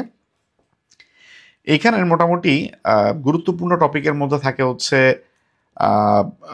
সুশাসনের সংজ্ঞা, দেন হচ্ছে মূল্যবোধ এর সংজ্ঞা, ঠিক আছে, শিক্ষা, এগুলো রিলেটেড কোশ্চেন মোটামুটি সবচেয়ে বেশি ছিল বা সবচেয়ে বেশি থাকে সাধারণত। এছাড়া সাধারণ কিছু ধারণা বা টার্মিনোলজি থাকে, সেখান থেকেও বেশ ভালো কোশ্চেন ইউজুয়ালি হয়। এছাড়া সুশাসন, মূল্যবোধের উপাদান, অভাবজনিত প্রভাব, এছাড়া হচ্ছে এর গুরুত্ব কী, দুইটার মধ্যে রিলেশন কী, এগুলো থেকেও মোটামুটি কোশ্চেন থাকে। বাট বেশি কোশ্চেন সাধারণত হয়, আমরা দেখলাম যে এটা ধারণা এবং এটার বিভিন্ন ধরনের যে সংজ্ঞা, সেগুলো থেকে খুব বেশি কোশ্চেন সাধারণত হয়ে থাকে। তো যেটা বলছিলাম যে মোটামুটি যদি আমাদের প্ল্যান থাকে যে আমরা নৈতিকতা, মূল্যবোধ, সুশাসন এখান থেকে বেশ ভালো একটা মার্ক ক্যারি করতে পারবো, আমি বলবো আমরা এখনও স্টিল জানুয়ারিতে আছি, আমাদের প্রিলির এখনও বেশ সুন্দর সময় আছে ভালো একটা প্রিপারেশন নেওয়ার। আমি বলবো আপনারা লক্ষ্য 8+, অর্থাৎ 8+-এর টার্গেট নিয়ে আপনারা নৈতিকতা, মূল্যবোধের প্রিপারেশন রাখবেন। তো প্রথমত আমি যেটা বললাম যে 8+ হলে কী কী পড়বো, তো এর মধ্যে প্রথমে সুশাসন, সুশাসনের মধ্যে প্রামাণ্য সংজ্ঞা আছে কিছু, ম্যাককর্নির সংজ্ঞা আছে, মিশেল ক্যামডেসাসের সংজ্ঞা আছে, কফি আনানের সংজ্ঞা আছে। তো এগুলোর মধ্যে আপনারা দেখবেন যে প্রত্যেকের সংজ্ঞাগুলো হচ্ছে খুবই মান্ডেইন টাইপের, মানে হচ্ছে সংজ্ঞাগুলো আসলে মিলে যায়, একটার সাথে আর একটা মিলে যায়, মনে রাখাটা আসলে খুব কঠিন হয়ে যায়। এই জন্য আমি বলবো যে প্রত্যেকটা সংজ্ঞার কিছু কি ওয়ার্ড আপনারা মনে রাখবেন। যেমন ম্যাককর্নির সংজ্ঞা আপনারা যখন পড়বেন, আপনারা শাসক, শাসিত, এই কথাটা শুধুমাত্র আপনারা মাথায় রাখবেন। তাহলেই দেখবেন যে আপনার জন্য যে মানে খুঁজে পাওয়া বা আইডেন্টিফাই করা সহজ হয়ে যাবে যে এই সংজ্ঞাটা কে দিয়েছে। যেমন দেখেন ম্যাকরনি যে বলেছেন সুশাসন বলতে রাষ্ট্রের সাথে সুশীল সমাজের, সরকারের সাথে শাসিত জনগণের, শাসকের সাথে শাসিতের সম্পর্ক বোঝায়। অর্থাৎ মানে একজনের সাথে আরেকজনের রিলেশনের কথা বলছে। তো এখানে হচ্ছে শাসকের সাথে শাসিতের যে সম্পর্ক, এই টার্মটাকে মাথায় মাথায় রাখবেন। সো এই সংজ্ঞাটা যদি পেয়ে যান যে শাসক শাসিত আছে, তাহলে বুঝবেন এটা ম্যাকরনির। একই রকমভাবে মিশেল ক্যামডেসাস তার যে সংজ্ঞা এটার মধ্যে দেখবেন যে আবশ্যক এই টার্মিনোলজিটা আছে। সো আবশ্যকটা মাথায় রাখবেন। কফি আনানের সংজ্ঞার মধ্যে স্বচ্ছতা এবং সক্ষমতা, যেমন লাস্টে তিনি বলেছেন জনপ্রশাসনের স্বচ্ছতা এবং সক্ষমতাকে এটা নিশ্চিত করে। সো কফি আনানের সংজ্ঞার জন্য স্বচ্ছতা সক্ষমতা এটা একটু মাথায় রাখবেন। একই রকমভাবে জাতিসংঘের সংজ্ঞার মধ্যে আপনারা দেখবেন মৌলিক স্বাধীনতার উন্নয়ন। ইউএনডিপির মধ্যে দেখবেন হচ্ছে সকলের অংশগ্রহণকে গুরুত্ব দিয়েছে, সকলের অংশগ্রহণ। এবং বিশ্ব ব্যাংকের মধ্যে দেখবেন হচ্ছে টেকসই উন্নয়নের কথা বলেছে। সো পুরো ফুল সংজ্ঞা না পড়ে জাস্ট ওই সংজ্ঞাটা আপনারা একবার দুইবার একটু রিডিং পড়বেন। বাট মোস্টলি হচ্ছে আপনারা মাথায় রাখার চেষ্টা করবেন যে যেটা আমি রেড মার্ক করে দিলাম, অর্থাৎ তাদের সংজ্ঞার মধ্যে যে কিওয়ার্ডটা আমি মার্ক করে দিলাম সেই কিওয়ার্ডটা মাথায় রাখার আসলে চেষ্টা করবেন। তাহলে দেখবেন আপনি খুব সহজে এটা কার সংজ্ঞা বা এটা কোন প্রতিষ্ঠানের সংজ্ঞা এটা আপনি আইডেন্টিফাই করতে পারবেন। দেন হচ্ছে সুশাসনের ধারণাকাল। ধারণাকাল বলতে হচ্ছে কবে ধারণা দেওয়া হয়েছে, যেমন ওয়ার্ল্ড ব্যাংক কবে দিছে, এডিবি কবে দিছে, আইএমএফ কবে দিচ্ছে, আইডিএ কবে দিছে। এর মধ্যে বিশ্ব ব্যাংক সবার প্রথমে দেয় এটা ধারণা 1989 সালে। এই কারণে এটা গুরুত্বপূর্ণ। এছাড়া আইএমএফ এবং ইউএনডিপি এই দুইটাও মোটামুটি বেশ প্রিভিয়াস কোশ্চেনগুলোতে দেখা যায় যে এই দুইটা ধারণাকাল থেকেও কোশ্চেন আসছে। দেন হচ্ছে সুশাসনের উপাদান, যেটা থেকে অনেক বেশি কোশ্চেন হয় যে সুশাসনের উপাদান কতটি অ্যাকর্ডিং টু আইডিএ অথবা বিশ্ব ব্যাংকের মতে অথবা জাতিসংঘের মতে অথবা ইউএনডিপির মতে। তো এই উপাদানটা যখন আপনি বলবেন তখন হচ্ছে এখানে সিকুয়েন্সিয়ালি সাজানো আছে ছোট থেকে বড়। যেমন আইডিএ 4টা উপাদান, এডিবির 4টা উপাদান, কৌটিল্যে 4টা উপাদানের কথা বলেছে, ইউএনএইচসিআর 5টা উপাদান, আফ্রিকান ডেভেলপমেন্ট ব্যাংকের 5টা উপাদান, এছাড়া বিশ্ব ব্যাংক, জাতিসংঘ, ইউএনডিপি 6টা, 8টা এবং 9টা করে উপাদান। তো আপনারা সিকুয়েন্সিয়ালি যদি পড়েন তাহলে হচ্ছে আপনাদের উপাদানগুলো একটা থেকে আরেকটা একটু বাড়ছে, এটাও যেমন একটু মাথায় রাখতে পারবেন, এটা একটু মনেও থাকবে। ওকে, এবং এর মধ্যে যেগুলো রেডমার্ক বুঝতে পারতেছেন এগুলো একটু তুলনামূলকভাবে বেশি গুরুত্বপূর্ণ। দেন হচ্ছে রাষ্ট্রের স্তম্ভ। রাষ্ট্রের স্তম্ভগুলোর মধ্যে কিন্তু আমরা আইন, নির্বাহী এবং বিচার বিভাগ, এই তিনটা তো আমরা জানি, এটা একদম ডিরেক্টলি হচ্ছে আমাদের সংবিধানে আছে। এছাড়া ফোর্থ যে পিলার হিসেবে গণমাধ্যম এবং ফিফথ পিলার হিসেবে সুশীল সমাজ, এটাকে রিকগনাইজ করা হয়। আর হচ্ছে আমাদের এই সুশাসনের একটা অন্যতম গুরুত্বপূর্ণ চালিকা শক্তি হচ্ছে ই গভর্নেন্স, যেখানের মাধ্যমে আমরা সাধারণত 3 ধরনের সেবা দিই। একটা হচ্ছে G2G, এটা গভর্নমেন্ট টু গভর্নমেন্ট, অর্থাৎ কোন একটা মানে বাংলাদেশ অর্থাৎ কোন একটা দেশের গভর্নমেন্টের সাথে অন্য কোন একটা দেশের যে গভর্নমেন্টের যে সেবার আদান প্রদান, এটা G2G।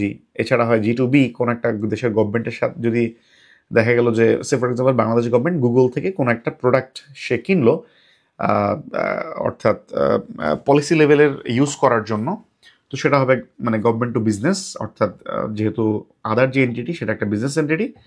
আরেকটা হচ্ছে গভর্নমেন্ট টু সিটিজেন বা গভর্নমেন্ট টু একদম সরাসরি ক্লায়েন্টের কাছে, যে সিটিজেনের কাছে সরাসরি সেবা যেটা সরকার দিয়ে থাকে, যেমন আপনি বার্থ সার্টিফিকেট করেন অথবা আপনি পাসপোর্টের জন্য অ্যাপ্লাই করেন, এই বিষয়গুলো হচ্ছে আসলে G2C।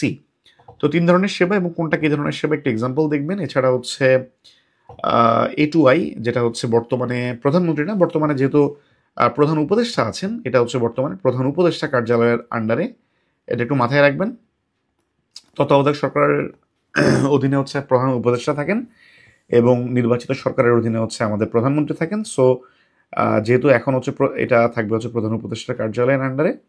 আরেকটা হচ্ছে ই পাসপোর্ট। ই পাসপোর্ট কবে থেকে শুরু হয়, যদিও এটা একটু মোটামুটি 2022 মোটামুটি বছর 3 হয়ে গেছে, তারপরে একটু মানে তারিখটা মোটামুটি সহজ, 22 জানুয়ারি 2022, সেই কারণে একটু মাথায় রাখবেন।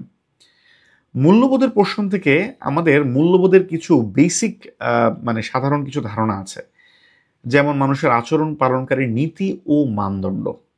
দেন কতগুলো মনোভাবের সমন্বয়ে গঠিত অপেক্ষাকৃত স্থায়ী বিশ্বাস। দেখবেন যে যেগুলো রেড মার্ক সেগুলো যখন পড়বেন তখন সেগুলোকে একটু এমফাসিস দিয়ে পড়বেন, তাহলে দেখবেন এটা একটু মাথায় রাখতে পারবেন। মানুষের বাহ্যিক এবং অভ্যন্তরীণ আচরণকে নিয়ন্ত্রণ করে হচ্ছে মূল্যবোধ। মূল্যবোধ হচ্ছে আইনের ভিত্তি, জাতীয় জীবনের দর্পণ স্বরূপ এবং মূল্যবোধ নির্ধারিত হয় নৈতিকতার মাধ্যমে। এটা হচ্ছে মানে মূল্যবোধের সাধারণ কিছু ধারণা। মূল্যবোধ এবং শিক্ষার মধ্যে কিছু রিলেশন আছে। যেমন দেখবেন মূল্যবোধ দৃঢ় হয় কিসের মাধ্যমে? শিক্ষার মাধ্যমে। মূল্যবোধ শিক্ষা শুরু হয় কোথা থেকে? এটা মোটামুটি বেসিক, এটা কমন সেন্স থেকে মোটামুটি বোঝা যায়, পরিবার থেকে। মূল্যবোধ শিক্ষার পদ্ধতি আছে 2টা। দেন হচ্ছে যদি আমি বলি কারাগার কিসের শিক্ষা প্রদান করে? কারাগার অ্যাকচুয়ালি মানুষের মূল্যবোধের শিক্ষা প্রদান করার চেষ্টা করে। এবং যে মানুষের যে সহনশীলতার শিক্ষা, এটা মূল্যবোধ থেকে আসে। এবং মূল্যবোধ শিক্ষার অন্যতম প্রধান লক্ষ্য হচ্ছে সামাজিক অবক্ষয় রোধ করা। অর্থাৎ মূল্যবোধের ক্ষেত্রে শিক্ষার রিলেশন নিয়ে কিছু সাধারণ ধারণা আছে, যেটা থেকে মোটামুটি কোশ্চেন হয়। মূল্যবোধ এবং শিক্ষার রিলেশনের যেই টপিকগুলো, সেগুলো হচ্ছে আমি এই একটা স্লাইডের মধ্যে রেখেছি। দেন হচ্ছে মূল্যবোধের বিভিন্ন প্রকারভেদ, যে বিভিন্ন ধরনের মূল্যবোধ, যেমন কি চিরন্তন মূল্যবোধ। চিরন্তন মূল্যবোধ হচ্ছে আসলে সত্য এবং ন্যায়, এটা হচ্ছে চিরন্তন মূল্যবোধ। এটা হচ্ছে এমন না যে কোন একটা দেশে এটাকে আমরা সত্য মানে ন্যায় এটাকে ভালো আকারে দেখছে, কোন একটা দেশে ন্যায়কে খারাপ আকারে দেখছে, এমন না।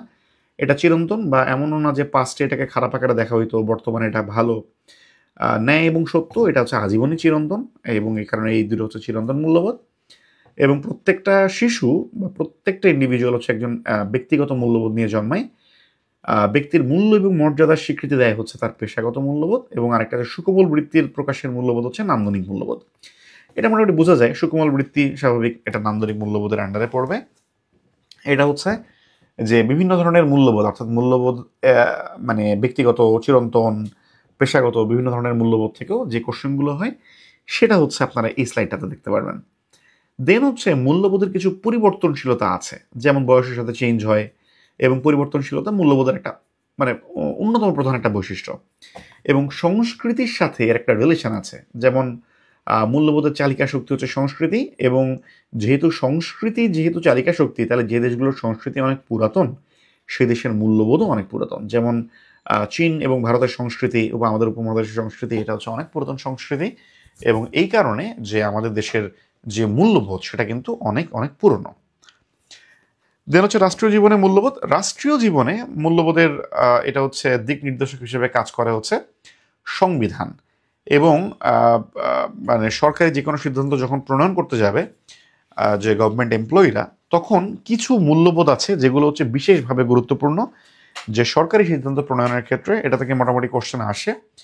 যেমন বিশুদ্ধতা থাকতে হবে, তার নিরপেক্ষতা থাকতে হবে, জবাবদিহিতামূলক হইতে হবে, সততার সাথে করতে হবে, এবং স্বচ্ছতা থাকতে হবে, যে ট্রান্সপারেন্সি থাকতে হবে, আমি যে কাজটা করতেছি সেটা যেন সবাই জানে।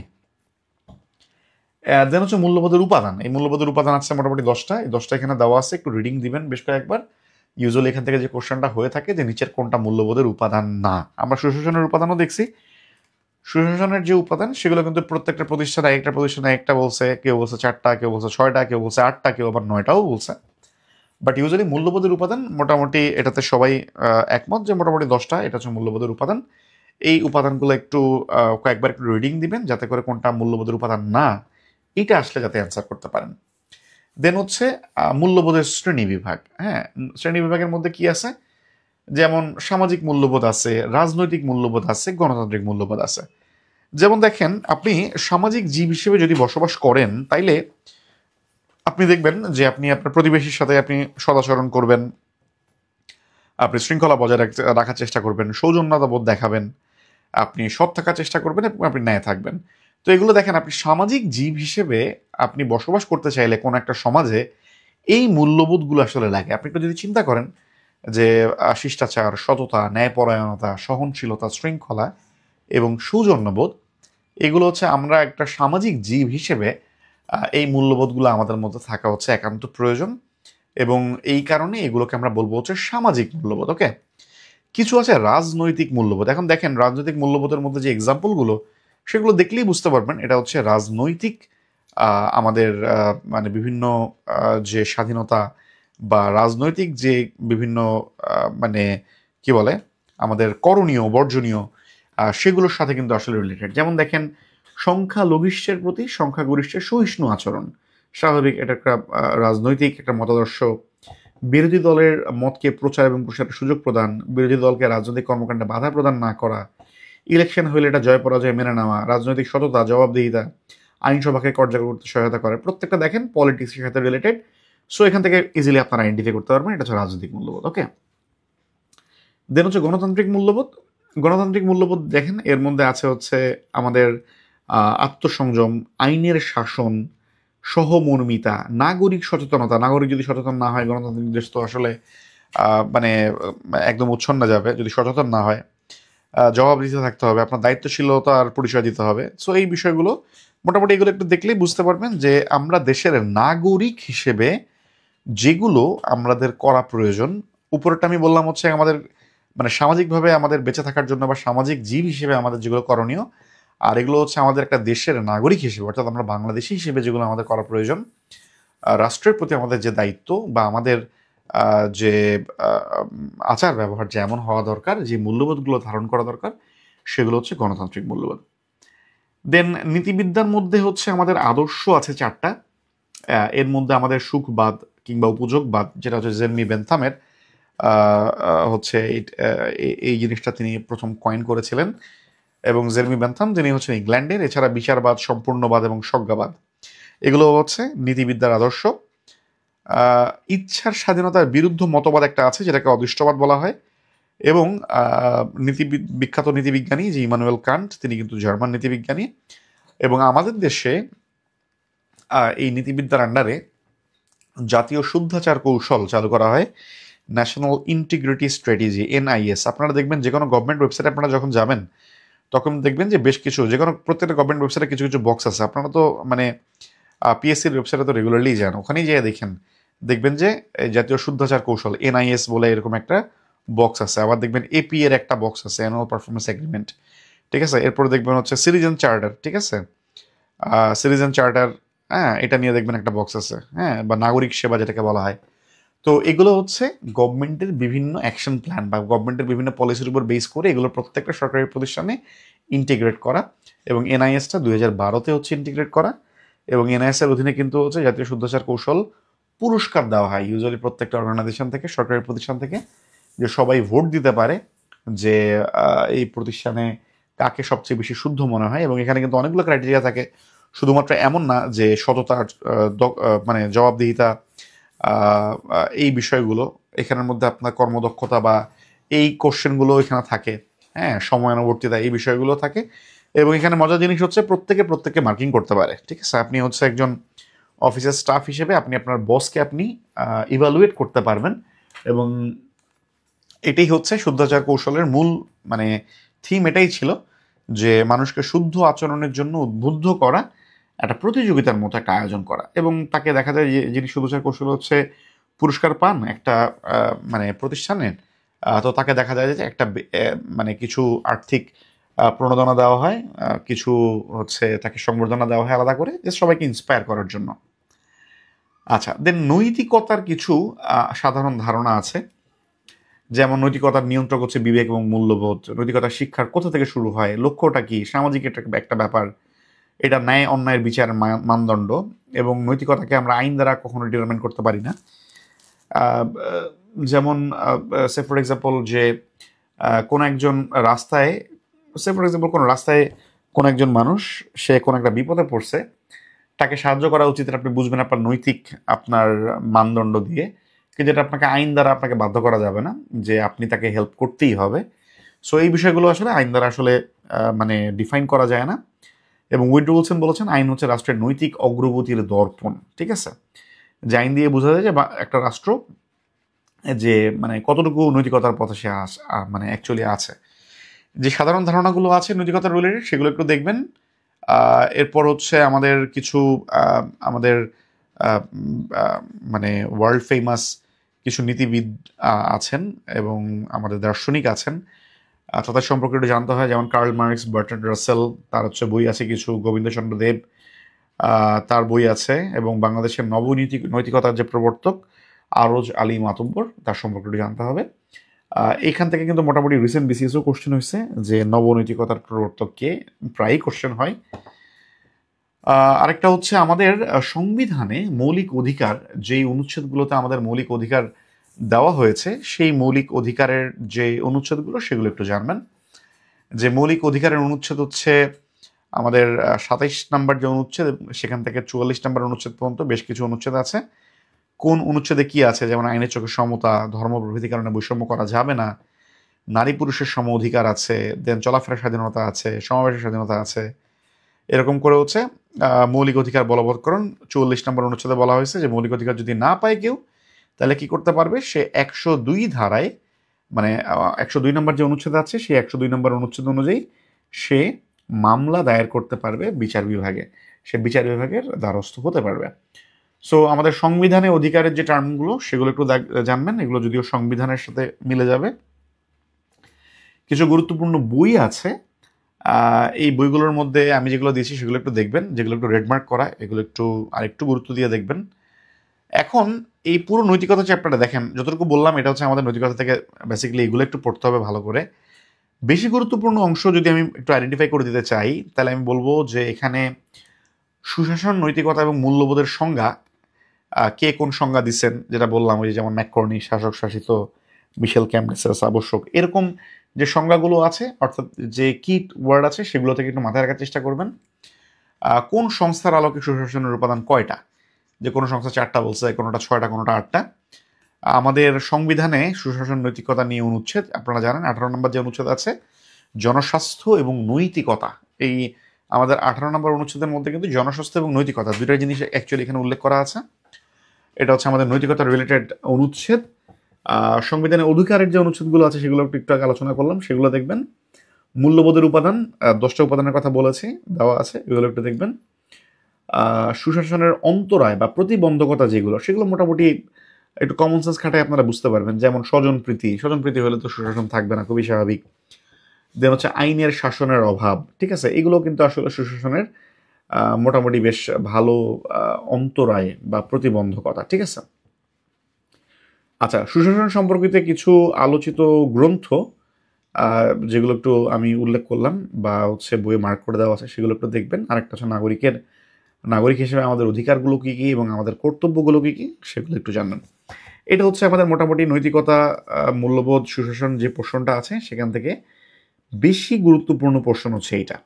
তো যখন পড়বেন তখন আমি বলবো যে আপনারা যে প্রথমেই বিগত কোশ্চেনগুলো পড়ে ফেলুন। বিগত কোশ্চেন যখন আপনি পড়বেন, আপনি 2টা থেকে 3টা কোশ্চেন আপনি অলওয়েজ দেখবেন যে কমন পাবেন। আপনি মডেল টেস্ট দেন আর আপনি বিসিএস এর কোশ্চেনই দেখেন, আপনি মেইন পরীক্ষাতে দেখবেন যে শুধুমাত্র বিগত কোশ্চেন দেখে গেলে আপনি 2-3টা পারবেন, ঠিক আছে।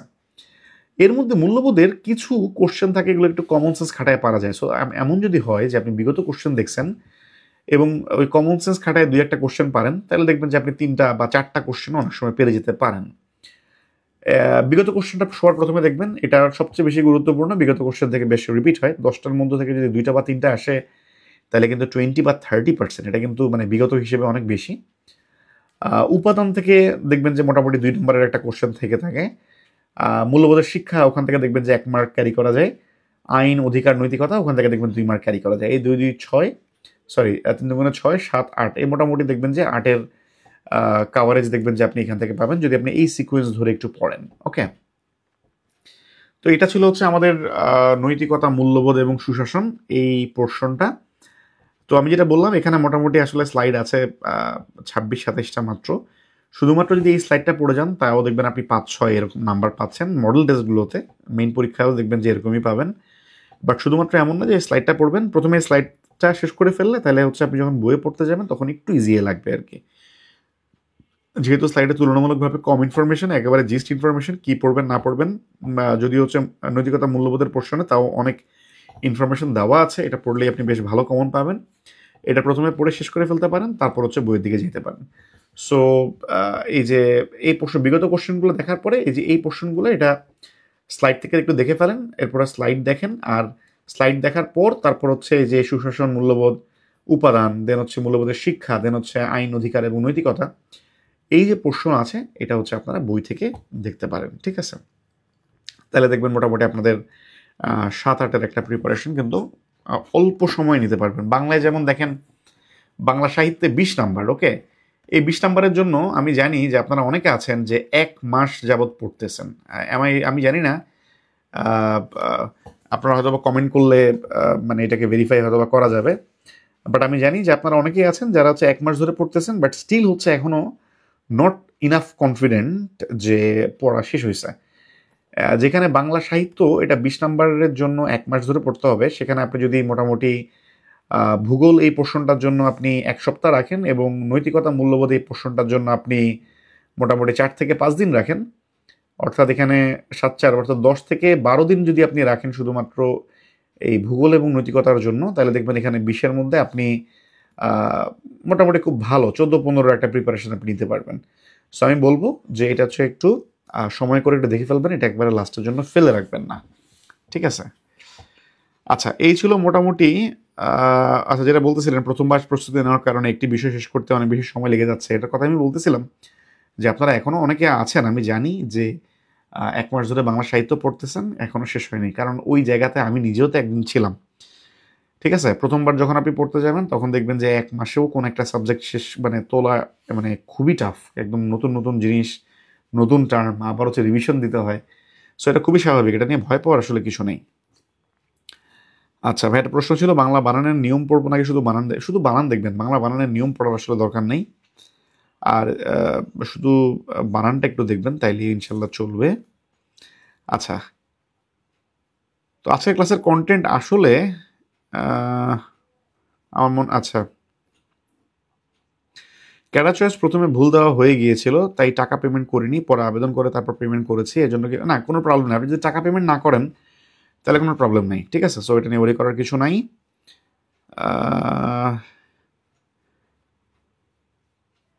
আচ্ছা, ভূগোল এবং নৈতিকতা সুশাসনের কত টার্গেট মার্ক নিরাপদ বা অ্যাচিভেবল? আমি যেটা বললাম যে আমি যেভাবে একটু দেখতে বললাম সেইভাবে আপনি 14-15 আসলে অ্যাচিভ করতে পারবেন, ঠিক আছে? যদি না কোশ্চেন খুব বাজে না হয়।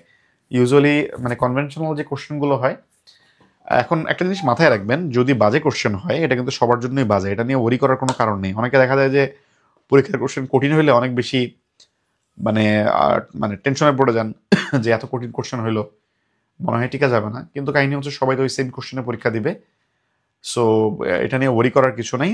সো আমরা হচ্ছে জেনারেল যে কোশ্চেনটা মানে ইউজুয়াল যে প্র্যাকটিস কোশ্চেন হওয়ার, সেটাকে আমরা মোটামুটি ফোকাস করব বা সেটাকে আমরা ধরে নিয়ে আগাবো, সেই অনুযায়ী প্রস্তুতি গ্রহণ করব। কারণ হচ্ছে একেবারে মানে ডিপ লেভেলে যদি সবগুলো একদম ইলাবোরেট আপনি স্টোরি পড়ে পড়ে আপনি দেখতে চান, তাহলে আসলে সিলেবাস শেষ করা খুবই দুরূহ হয়ে যাবে।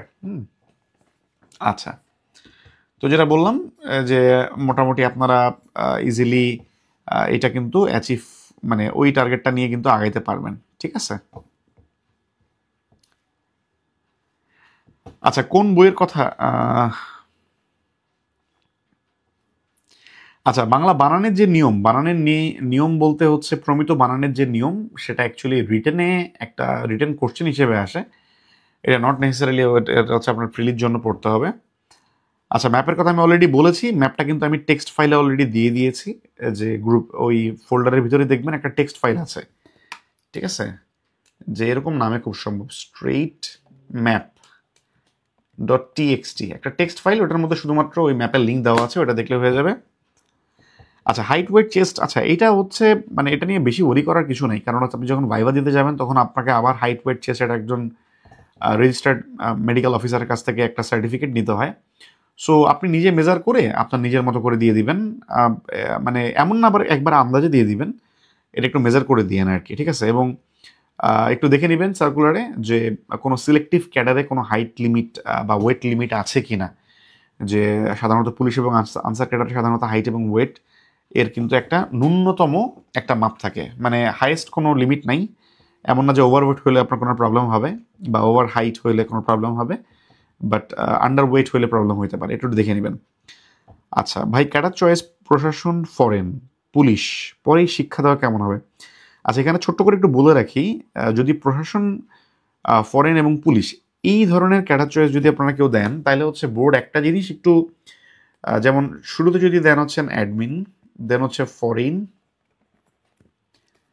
দেন হচ্ছে পুলিশ, তাহলে হচ্ছে আপনার ফরেন পাওয়ার সম্ভাবনা বলতে গেলে একেবারে জিরো, মানে আপনি এখানে মাঝখানে ফরেন দেওয়া আর না দেওয়া একই কথা, কারণ ফরেনে আপনি মোটামুটি দেখতেই পারতেছেন অনেক অল্প সিট, এবং ম্যাক্সিমামেরই হচ্ছে বা অনেকেরই হচ্ছে ফার্স্ট চয়েস আকারে থাকে, সো সেটা আপনি পাবেন না। তো এটা কিন্তু বোর্ডও জানে যে ফরেন যদি ফার্স্ট চয়েস না দেওয়া হয় তাহলে সে পাবে না, তাহলে কিন্তু বোর্ড কিন্তু আপনার বিচক্ষণতা নিয়ে কিন্তু একটা কোশ্চেন তুলতে পারে যে সে তো ইনাফ বিচক্ষণ না, সে কেন ফরেনকে সেকেন্ড চয়েসে দিল। আপনি বলতে পারেন যে আপনার অ্যাডমিন বেশি পছন্দ, এই কারণে আপনি দিচ্ছেন, ফরেন আপনার একটু তুলনামূলকভাবে পছন্দের লিস্টে কম আছে, এই কারণে আপনি সেকেন্ড লিস্টে দিয়েছেন। কিন্তু এখানে সেকেন্ড লিস্টে দেওয়া এবং না দেওয়া হচ্ছে একই কথা। সো এই কারণে আমি বলবো যদি ফরেন আপনার লিস্টে থাকে, মেক শিওর যেটা একদম শুরুতে থাকে।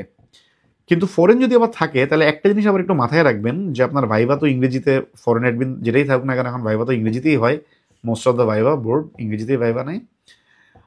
এবং হচ্ছে আপনাকে ইংরেজিতে একটু ফ্লুয়েন্ট হতে হবে, ম্যাপ ট্যাপ সম্পর্কে একটু জানতে হবে। এবং এটা কিন্তু এমন না যে আপনি অ্যাডমিন ফার্স্ট চয়েস দিলে আপনি ইন্টারন্যাশনাল অ্যাফেয়ার্সের কোশ্চেন অ্যাভয়েড করতে পারবেন।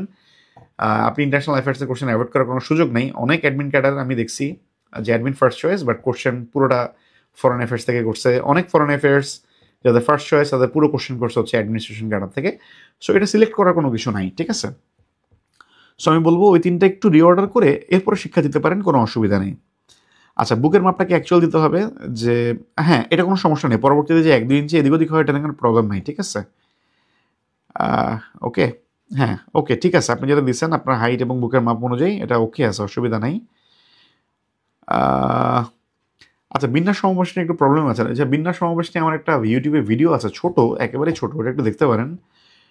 দেখে কনসেপ্টটাকে একটু বোঝার চেষ্টা করবেন বিন্যাস সমাবেশে, তাইলে দেখবেন যে আসলে মানে ম্যাথটা তখন ইজি লাগবে। বাট যদি কনসেপ্টটা বুঝতে না পারেন তাইলে আসলে মোটামুটি কনফিউজিং লাগতেই থাকবে। আচ্ছা, মে মাসের 23 আপনারা হচ্ছে মোটামুটি জুনের ফার্স্ট উইক এটা ধরে রাখতে পারেন। আপনারা তো এর আগেও আমাদের সার্কুলারেও তো এটা মোটামুটি উল্লেখ ছিল। সো মোটামুটি জুনের ফার্স্ট উইক ধরে আগানোটাই আমার মনে হয় সেফ। আর যদি এক উইক আগায় তাহলে মে লাস্ট উইকেও হতে পারে। প্রিভিয়াস ইয়ারের কোশ্চেন রিপিট হওয়ার পসিবিলিটি, প্রিভিয়াস ইয়ার থেকে তো মানে কোশ্চেন আসলে একদম ডিরেক্টলি যে রিপিট হয় এমন না, বাট প্রিভিয়াস ইয়ারের কোশ্চেনটা একটু ঘুরে আসে। তো এই জন্য 10 থেকে 46-এর সব কোশ্চেন আমি বলবো আগে 35 থেকে 46গুলো পড়েন। তারপরে সময় পেলে 10 থেকে 34গুলো দেখেন, কারণ 10 থেকে 34গুলোর বিসিএস এর কোশ্চেন প্যাটার্ন ডিফারেন্ট ছিল, সিলেবাস ডিফারেন্ট ছিল। দ্যাটস ওয়াই ওই সময়ের কোশ্চেনগুলো এখনকার কোশ্চেনের মতো সাধারণত না। আচ্ছা, ফরেন, এরপর হচ্ছে আচ্ছা পররাষ্ট্র, প্রশাসন, 3 হচ্ছে শিক্ষা, এভাবে দিতে পারবেন কিনা? অবশ্যই দিতে পারবেন, কোনো অসুবিধা নেই। আচ্ছা স্যার, আবেদনের স্বাক্ষর কি বাংলা ইংরেজি ইচ্ছে মতো দেওয়া যাবে কিনা, কোনটা বেটার? আচ্ছা, আপনার এনআইডি যে সাইন আছে সেটা দেওয়া হচ্ছে সবচেয়ে বেটার। ওকে, এনআইডি সাইনের সাথে যে আপনার ন্যাশনাল আইডি কার্ডে যে সাইনটা আছে সেই সাইনটা দেওয়াই সবচেয়ে বেটার। আচ্ছা, আমার 43 ভাইভা কেমন ছিল? আচ্ছা, আমি হচ্ছে আমার পার্সোনাল মানে জার্নি এক্সপিরিয়েন্স কেমন ছিল পুরো বিসিএস এর 41 না, শুধু 41, 43 সবগুলো আমি আপনাদের সাথে শেয়ার করব। কোর্স শেষ হইলে তারপর একবারে লাস্ট ক্লাসে দেখেন হচ্ছে আমাদের অলরেডি কোর্স রুটিনে দেওয়া আছে, কেমন? আচ্ছা, ট্যাক্স, অডিট, কাস্টমস, দেন হচ্ছে information, postal, railway, education, family planning, food. হ্যাঁ ঠিক আছে, এভাবে ডেফিনেটলি দেওয়া যাবে, না দেওয়ার কোনো কারণ নেই। আচ্ছা, অ্যাডমিন 3 বা 4 নাম্বারে দিলে বিচক্ষণতা নেই। আচ্ছা, অ্যাডমিন 3-4 নাম্বারে দিলে সেই আপনার ওই প্রথম 1-2-3-এ কি আছে যদি এমন হয়, অ্যাডমিন 3-4 নাম্বারে দিলে আসলে অ্যাডমিন পাওয়ার চান্স আপনার বেশ কম থাকবে। কারণ হচ্ছে আপনি সে ফর এক্সাম্পল আপনি ফরেন দিলেন, পরীক্ষা খুব ভালো হয়ে গেলে তো ফরেন পেয়ে গেলেন। দেন সে ফর এক্সাম্পল আপনি এরপর ট্যাক্স দিলেন বা এরপর আপনি কাস্টমস দিলেন। হ্যাঁ, তো এইটা দিলে আপনার দেখা যাবে যে আপনার অ্যাডমিন পাওয়ার চান্স অনেক কম থাকবে, কিন্তু আপনার বিচক্ষণতা নিয়ে কোশ্চেন করবে না। আপনার আবার কিছুটা চান্স থেকেও যাবে যে আপনি পাইতে পারেন। ওকে, 3-4 নাম্বারে দিলে আপনার বিচক্ষণতা নিয়ে কোশ্চেন করবে না। আচ্ছা, শিক্ষা, প্রশাসন, পুলিশ, দেন হচ্ছে কর, কাস্টমস, দেন হচ্ছে ফ্যামিলি, এভাবে বাকিগুলো দিয়েছেন। আচ্ছা, ফ্যামিলি প্ল্যানিংটাকে আরেকটু পরের দিকে দিতে পারেন, যে বাকিগুলো এরপরে যেগুলো দিয়েছেন ফ্যামিলি প্ল্যানিংটাকে আমি মনে করি আরেকটু পরে দিতে পারেন। আর আরেকটা বিষয় হচ্ছে শিক্ষা ক্যাডার ফার্স্ট চয়েসে রাখছেন, মানে ভেরি ব্রেভ, এবং আমি এটাকে অনেক অ্যাপ্রিসিয়েট করি, বোর্ডও অনেক অ্যাপ্রিসিয়েট করবে। কিন্তু আমি আপনাকে একটা ছোট্ট জিনিস একটু বলে রাখি, মেক শিওর যে আপনি শিক্ষা ক্যাডার কি প্রথমে আপনি মানে যে যদি আপনাকে বলি যে আপনি অ্যাডমিন ক্যাডার হইছে এবং আপনি এডুকেশন ক্যাডার হইছে, আপনি কোন ক্যাডারে যাবেন, আপনি যাতে অ্যান্সার দিতে পারেন যে আপনি এডুকেশন ক্যাডারেই যাবেন, মানে বি দ্যাট কনফিডেন্ট। এমন যেন না হয় যে আপনি দোটানার মধ্যে তখন পড়ে যান। কারণ আপনি শিক্ষা ক্যাডার যদি ফার্স্টে দেন, আপনি যদি শিক্ষা ক্যাডার পান তাহলে আপনি শিক্ষা ক্যাডারই পাবেন, আপনি বাকি নিচের একটাও পাবেন না, কারণ বাকি প্রত্যেকটা হচ্ছে জেনারেল ক্যাডার। কারণ জেনারেল ক্যান্ডিডেট কিন্তু জেনারেল এবং বোথ ক্যান্ডিডেট মানে তারা কিন্তু সবাই জেনারেল ক্যাডারগুলোকে শুরুতে দেয়, ঠিক আছে? সো যেটা বললাম এটা একটু মাথায় রাখবেন, জাস্ট নিজেকে ওই কোশ্চেনটা করবেন যে প্রত্যেকটা ক্যাডারের সাথে যে আপনাকে ট্যাক্স ক্যাডার দেওয়া হইলো বা কাস্টমস দেওয়া হইলো, এবং আপনাকে এডুকেশন ক্যাডার দেওয়া হলো, আপনি আসলে কোনটা চুজ করবেন। ঠিক আছে, যে আপনার যাতে আবার আফসোস না থাকে যে ফার্স্টে শিক্ষা ক্যাডার দিছি কিন্তু আমার মার্ক অনেক ভালো ছিল, আমি অ্যাডমিন পুলিশই হয়তো বা পাইতাম, এই আফসোস যাতে না হয়। ঠিক আছে, এটা একটু মাথায় রাখবেন। আচ্ছা, ম্যাথ দীর্ঘদিন চর্চা না করে ভুলে গিয়েছি, বাট ম্যাথে ভালো ছিলেন, স্কুলে সবসময়। ও ফ্যান্টাস্টিক। হ্যাঁ, আপনি নিতেই পারেন, আপনি যেহেতু আপনার স্কুলের ব্যাকগ্রাউন্ড, আপনার ম্যাথের বেসিক ভালো ছিল, আপনি একটু রিক্যাপ করলেই পেয়ে যাবেন, ডোন্ট ওয়ারি। আচ্ছা, বাকিগুলো, হ্যাঁ বাকিগুলো ইচ্ছে মতো দিতে পারবেন, অসুবিধা নাই। আচ্ছা, বাংলাদেশ বিষয়গুলিতে সংখ্যাবাচক ডেটা অনেক, এইগুলো মনে, আচ্ছা এগুলো মনে রাখার জন্য আমি কথা বলেছিলাম, যেগুলো নাম্বার টাইপের যে বিষয়গুলো, যেগুলো সংখ্যা, সেগুলো একটু লিখে মনে রাখার চেষ্টা করবেন, একটু লিখবেন। যেমন এটা হতে পারে বাজেট, এটা হতে পারে মানে হচ্ছে আমাদের জিডিপি গ্রোথ রেট, হ্যাঁ, এটা হতে পারে আমাদের জনসংখ্যার মানে বৃদ্ধির হার, সাক্ষরতার হার, এগুলো একটু সবগুলো লিখবেন। ডিজিটগুলো লিখলে লিখবেন, একটু মুখে মুখে একটু বলবেন, তাহলে হচ্ছে আপনার এগুলো মাথায় থাকবে। ঠিক আছে, আরেকটা জিনিস আমি আপনাদেরকে বলছিলাম, আমি আবার একটু রিক্যাপ করি, যে আমার সময় হচ্ছে আমি ওই অফিসে যাওয়া আসার ক্ষেত্রে আমার ডিস্টেন্সে বেশ কিছু দূর কাভার হয়ে যেত। তো আমি যখন প্রিপারেশন শুরু করি, তো আমি কিছু জিনিস রেকর্ড করতাম, যেটা পড়তাম ওইটি রেকর্ড করতাম। তো পরে দেখা গেছে যখন আমি কোনো একটা কাজ করতেছি, যখন আমার নতুন করে পড়তে মন চাইতেছে না, একটু হয়তো আমি চোখ বন্ধ করে একটু রেস্ট নিতেছি, তো ওই টাইমে আমি রেকর্ডটা চালাই দিয়ে রেকর্ডটা শুনতাম। তো নিজের পড়ার রেকর্ড নিজে শুনলে ওই সাউন্ডগুলো আসলে কানে বাজে। এটা একটা করতে পারেন, আর একটা হচ্ছে লিখবেন, আপনারা ডিজিটগুলো লিখবেন, তাহলে দেখবেন আস্তে আস্তে সবই মনে থাকবে। এই আপনারাই দেখবেন যে বাংলাদেশ অ্যাফেয়ার্সের রিটার্ন যখন পরীক্ষা দিবেন, ওই গাদা গাদা ডেটা আপনারা মানে মাথায় রাখতে পারবেন, পরীক্ষার খাতায় দিয়েও আসতে পারবেন। So don't worry. ঠিক আছে, ম্যাপের টেক্সট ফাইলটা জাস্ট ওপেন করলেই আপনারা হচ্ছে আপনাদের মাইক্রোসফট, যদি মোবাইলে ওপেন করেন তাহলে মানে পিসিতে ওপেন করলে তো নোটপ্যাডেই ওপেন হয়ে যাবে, আর মোবাইলে যদি ওপেন করেন তাহলে মানে যে কোনো একটা ফাইল সিলেক্ট করে দিবেন, এটা হয়তো বা ওয়ার্ডে ওপেন করবেন বা পিডিএফে ওপেন করবেন আর কি। আচ্ছা আচ্ছা, না টিটিনাস থাকলে আসলে কোনো প্রবলেম হয় না, এরকম কোনো টেস্টিং করে না। ঠিক আছে, আচ্ছা, শিক্ষা ক্যাডারে অনার্স এবং মাস্টার্সের সিজিপিএ কেমন? অত বেশি আসলে ইফেক্টিভ না। বাংলা গ্রামারের শব্দের বোর্ড বই এর বাইরে কিছু কোশ্চেন আছে কমপ্লিট। আচ্ছা, বাংলা গ্রামারের শব্দ, আচ্ছা এটা বোর্ড বই, আচ্ছা মানে ওই শব্দ থেকে দেখা যায় যে কোনটা কোন দেশি শব্দ, এগুলো বোর্ড বইয়ের বাইরেও কিছু জিনিস আছে, এগুলো বোর্ড বইটা পড়ার পরে প্রিভিয়াস কোশ্চেন পড়বেন, বাট অন্য বই দেখে আবার বেশি বেশি পড়তে চান না, এটা বোর্ড বই পড়ার পর প্রিভিয়াস কোশ্চেন পড়বেন। আচ্ছা, স্পোকেন ফ্লুয়েন্ট করার জন্য কোনো দিক নির্দেশনা দিতেন? আচ্ছা আচ্ছা, এটা তো ভাইবার বিষয়, বাট আমি বলবো হচ্ছে প্রচুর হচ্ছে অনলাইন প্ল্যাটফর্ম আছে, যারা হচ্ছে সবাই মনে করেন যে আইএলস দিবে বা পিটিই দিবে, তারা হচ্ছে ফ্রি মানে স্পোকেন প্র্যাকটিস করার জন্য তারা বিভিন্ন গ্রুপ বানায়।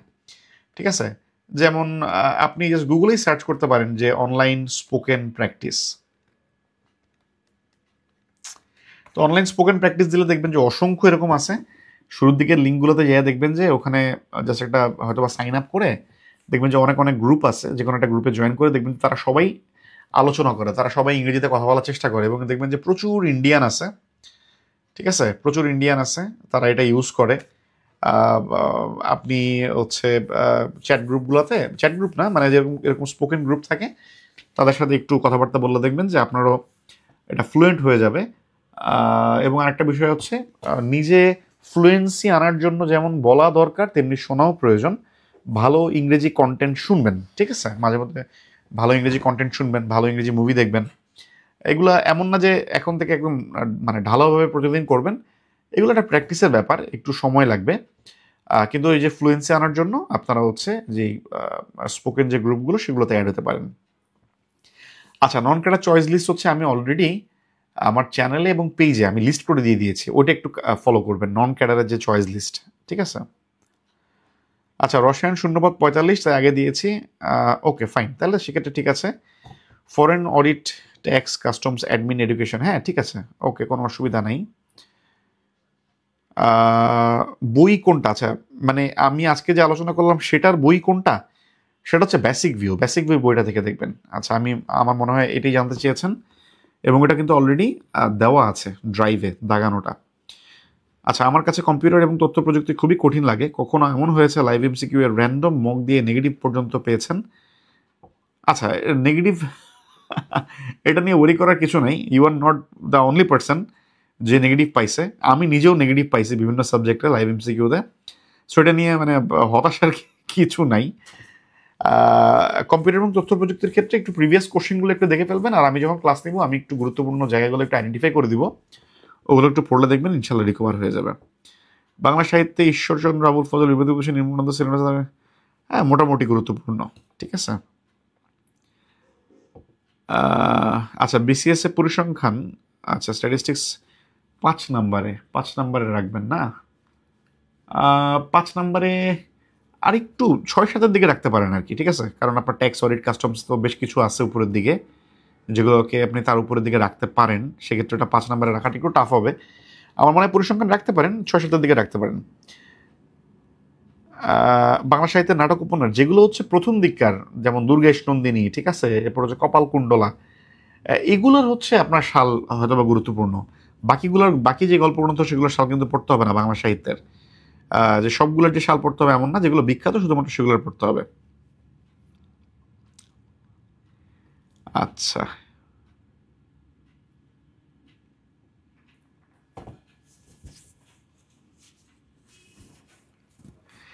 শিক্ষা ক্যাডারের ক্ষেত্রে মাস্টার্স না থাকলে কোনো প্রবলেম নেই। আপনার যেহেতু এটার জন্য চাইছেই তারা অনার্স, মানে আপনার ন্যূনতম যোগ্যতা হচ্ছে অনার্স, সো আপনি মাস্টার্স না থাকলে আপনাকে এটার জন্য কোনো বকাঝকাও করবে না, এটার জন্য আপনাকে নাম্বারও কম দিবে না। মানে এটাতে আপনার কোনো প্রবলেম নেই, ঠিক আছে। মাস্টার্স না করা থাকলে যে কোনো প্রবলেম হবে এমন কিছু না।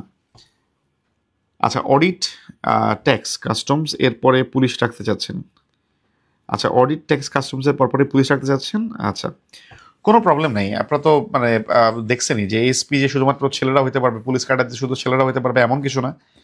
প্রচুর লেডি অফিসার আছেন পুলিশ এবং অ্যাডমিনিস্ট্রেশন সার্ভিসে, তারাও একবারে মোটামুটি কিন্তু খুবই ভালো আসলে ফিল্ড লেভেলে পারফর্ম করছেন। সো এটা নিয়ে ওরি করার কিছু নেই। যে আপনি যদি চান এবং আপনি যদি মনে করেন যে আপনি পারবেন, তাহলে অবশ্যই রাখতে পারেন যে এরপর পরই পুলিশ, কোনো প্রবলেম নাই। আচ্ছা, কথা শুনে ভরসা পেলাম, লাইভ এমসিকিউতে আমি র্যান্ডম ফ্লপ। আচ্ছা, আমি একটু বলে রাখি, লাইভ এমসিকিউতে আমি এমনও গেছে যে আমি বিভিন্ন মানে যে সাবজেক্টের যে এগুলোতে আমি নেগেটিভ মার্ক পাইছি। সো এটা নিয়ে কোনো ওরি করার কিছু নাই। এটা আস্তে আস্তে প্রিপারেশন গুছাইলে আপনারাও ভালো নাম্বার পাবেন। জয়ের উপলক্ষে মিলাদ মাহফিল, আচ্ছা ভালো বলছেন। বাংলা সাহিত্য লাইভ এমসিকিউ কয়েকটা সাবজেক্ট টেস্ট দিয়েছিলেন, কি পড়ি আর কি প্রশ্ন।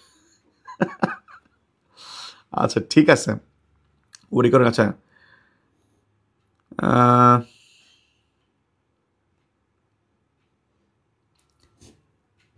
আচ্ছা অলরাইট।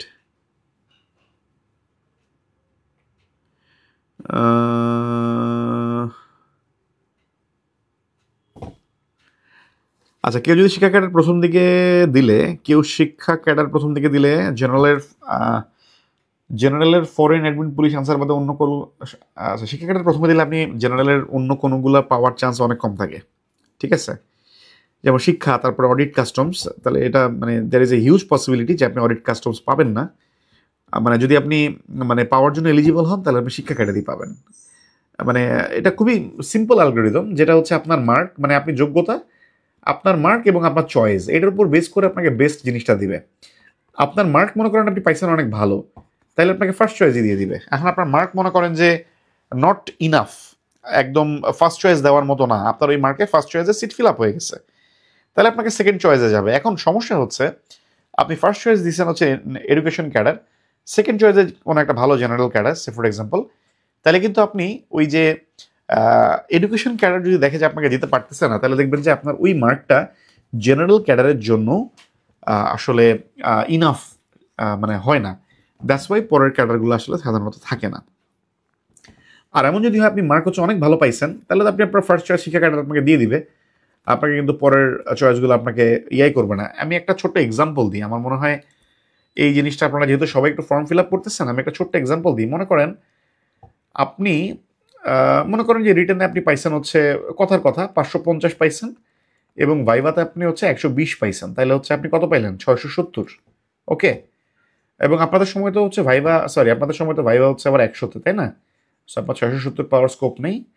আপনি ভাইভাতে ধরেন 60 পাইছেন, তাহলে আপনি মোট 610 পাইছেন আউট অফ হচ্ছে 1000।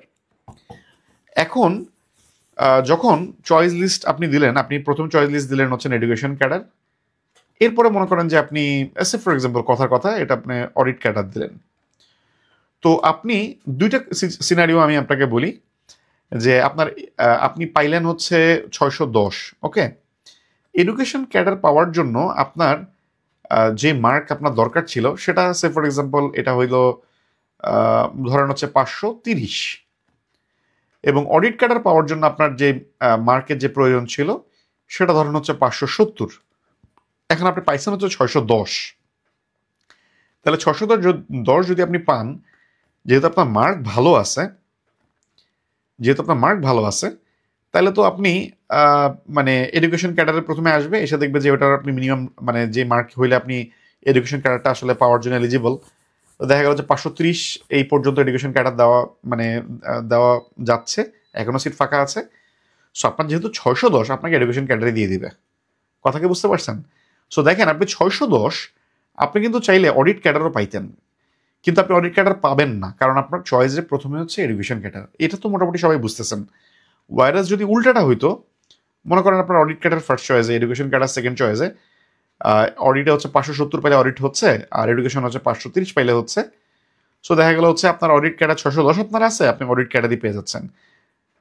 তো এই বিষয়টাই আর কি একটু মাথায় রাখবেন। আপনার মার্ক যদি ভালো হয় তাহলে ফার্স্ট চয়েসটাই পেয়ে যাবেন। আর এটার উল্টা কথা বলি, যদি এমন হয় যে আপনি 510 পাইছেন, বাট আপনার এডুকেশন ক্যাডার পাওয়ার জন্য আসলে কত 530 লাগতো, তাহলে আপনি ফার্স্ট চয়েসই আপনি পান নাই, এবং এটা পান নাই, আবার যখন সেকেন্ড চয়েস দেখতে যাবে, এখন সেকেন্ড চয়েসে যেটা সেটার জন্য রিকোয়ার্ড মার্ক আরও বেশি, সো আপনি সেকেন্ড চয়েসও পাবেন না।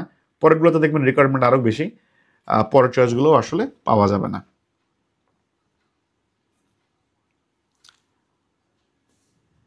আচ্ছা, তাহলে শিক্ষা ক্যাডার নিয়ে আসলে আমার মনে হয় বুঝতে পেরেছেন। আচ্ছা, প্রাইমারি স্কুল জব ছোট, আচ্ছা ওকে। আচ্ছা, মোটিভেশন নিয়ে আমি আলোচনা করেছি এর আগেও। আপনারা একটু দেখবেন যে আপনি যেখানে যাইতে চান সেখানে এখন যারা আছে তারা কি কাজ করে। মনে করেন আপনার ফরেন ভাল লাগে, আপনি মাঝে মধ্যে কি করবেন, আপনি হচ্ছে গুগল স্ট্রিট ভিউতে আপনি বিভিন্ন দেশে বাংলাদেশের অ্যাম্বাসির ওইখানে ল্যান্ড করে দেখবেন, ঠিক আছে।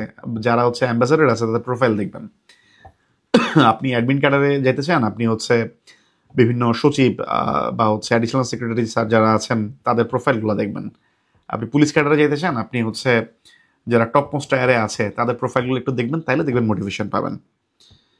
কম্পিউটার 14-15, হ্যাঁ এটা তো সম্ভব তো অবশ্যই। আচ্ছা, এই কোশ্চেনটা আমাকে যদি একটু ইলাবোরেটলি করেন, আমি বারবার হচ্ছে বইয়ের কথা বলতেছি, যে বই হচ্ছে আমি এইখানে এই যে বই কোনটা এই কোশ্চেন করতেছেন, আমি অলরেডি বলেছি যে বেসিক ভিউ, আমি একটু লিখে দিই মনে হয়,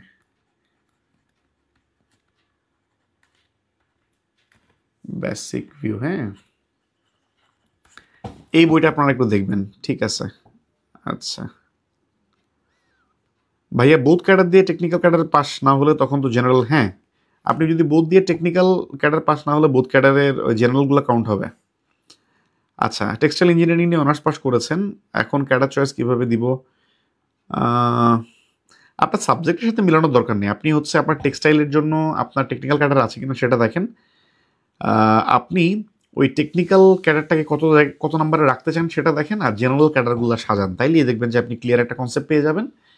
আর ক্যাডার চয়েসের জন্য আমার ইউটিউবে ভিডিও আছে, আর ক্র্যাশ কোর্স অল ব্যাচে ডিটেলস একটা ক্লাসও আছে, অনেকের অনেক কোশ্চেনের অ্যান্সার দেওয়া সহ। আর নন ক্যাডারের চয়েস লিস্টও পোস্ট আকারে চ্যানেল এবং পেজে দেওয়া আছে।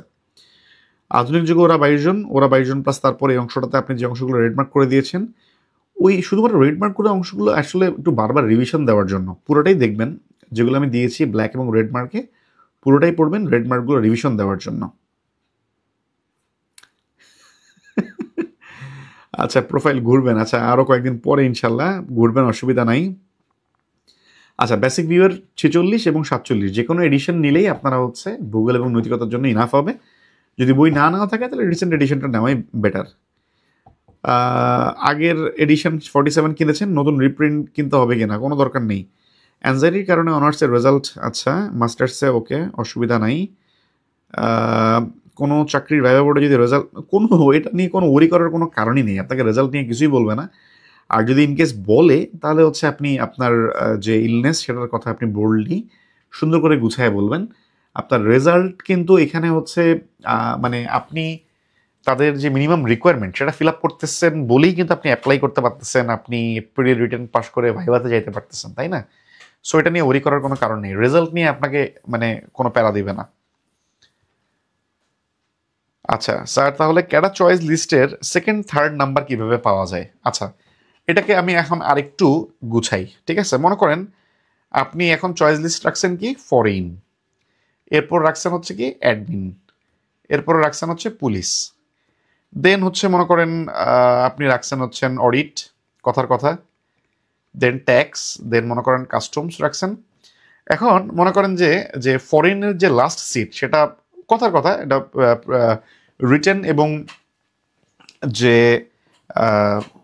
কি বলে ভাইবা, এই দুটার সম্মিলিতভাবে নিয়ে এটার যে লাস্ট সিট এটা দেখা গেল 640-এ শেষ হয়ে গেছে, মানে আপনি 640 পর্যন্ত পাইলে হয়তো ওইটা সিটটা পাওয়া যেত।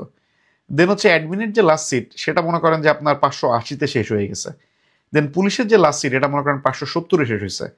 অডিটের লাস্ট সিট কথার কথা ধরেন 560-এ হয়েছে, ট্যাক্সে হচ্ছে 550, দেন কাস্টমস ধরেন হচ্ছে 540-এ শেষ হয়েছে। সবই কথার কথা বলতেছি। তাইলে এখন দেখেন আপনি তাহলে কত পাইছেন, আপনি পাইছেন হচ্ছে দুইটা সিনারিও। একটা হচ্ছে আপনি 610 পাইছেন, 610 পাইলে তাহলে আপনার প্রথম চয়েস দেখার চেষ্টা করবে, দেখে দেখবে যে না প্রথম চয়েসে সিট ফিল আপ হয়ে গেছে, তাহলে আপনার সেকেন্ড চয়েসে আসবে। এখন আপনি যেহেতু 610 পাইছেন, আপনি কিন্তু এই নিচের যে কোনো ক্যাডার পাওয়ার জন্য আপনি এলিজিবল, বাট আপনার সেকেন্ড চয়েসে আছে হচ্ছে অ্যাডমিন, এটা 580 পাইলেই আপনার হয়ে যায়, আপনি অলরেডি 610-এ আছেন, আপনি সেকেন্ড চয়েস পাবেন। যদি আপনার সেকেন্ড চয়েসে পুলিশ থাকতো তাহলে আপনি পুলিশও পাইতেন, অডিট থাকলে অডিটও পাইতেন। ওকে, এখন আপনার স্কোর মনে করেন হচ্ছে আপনি পাইছেন 665, ঠিক আছে, সরি 565, তাহলে 565 পাইলে আপনি ফরেন এটা কি বলে মার্ক এর সিট ফিল আপ হয়ে গেল, অ্যাডমিনের সিট ফিল আপ হয়ে গেল, পুলিশের সিট ফিল আপ হয়ে গেল, তাহলে আপনি পাবেন হচ্ছেন অডিট পাবেন, কারণ অডিটের জন্য আপনার সিট ছিল হচ্ছে লাস্ট সিটটা ফিল আপ হয়েছে 560-এ, তাহলে আপনি 565 পেলে পাবেন। আশা করতেছি বুঝতে পারছেন যে কিভাবে দেওয়া হয়। হ্যাঁ আচ্ছা, কারণ রেজাল্ট যদি এসএসসি এইচএসসিতে জিপিএ 5 কিন্তু অনার্সে 3+ আবার মাস্টার্সে 3.80 হয়, কোনো অসুবিধা নেই, এটা নিয়ে কোনো কোশ্চেনে তুলবে না। আচ্ছা, ভাইবার পরে যোগদান পর্যন্ত, ভাইবা তো হয়েছে অনেক আগে, কিন্তু আমি রেজাল্টের কথা বলি, এটা হচ্ছে কিন্তু মানে বিশাল একটা জার্নি। 26 ডিসেম্বর 2023-এ ফাইনাল রেজাল্ট হয়েছে, মানে গত বছর না, এখন তো 25 হয়ে গেল, তাই না? আর এখন জয়েন করতেছি কবে? 15ই জানুয়ারি 2025। তাহলে বুঝতেই পারতেছেন মানে জাস্ট রেজাল্টের পরেই 1 বছর লাগলো জয়েন করতে, যদিও 43-তে অনেক মাত্রাতিরিক্ত সময় লেগে গেছে।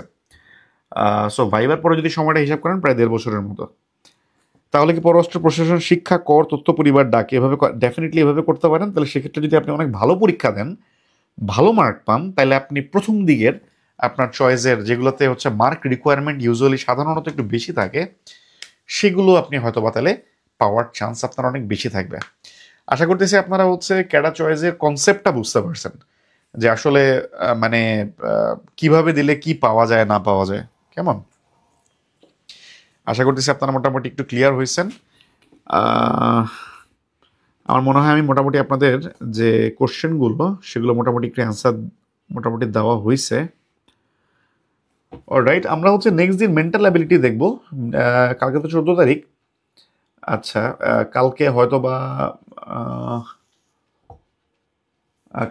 বা না, হয়তো বা 15 তারিখ আমি পোস্ট করে জানিয়ে দেবো ইনশাল্লাহ।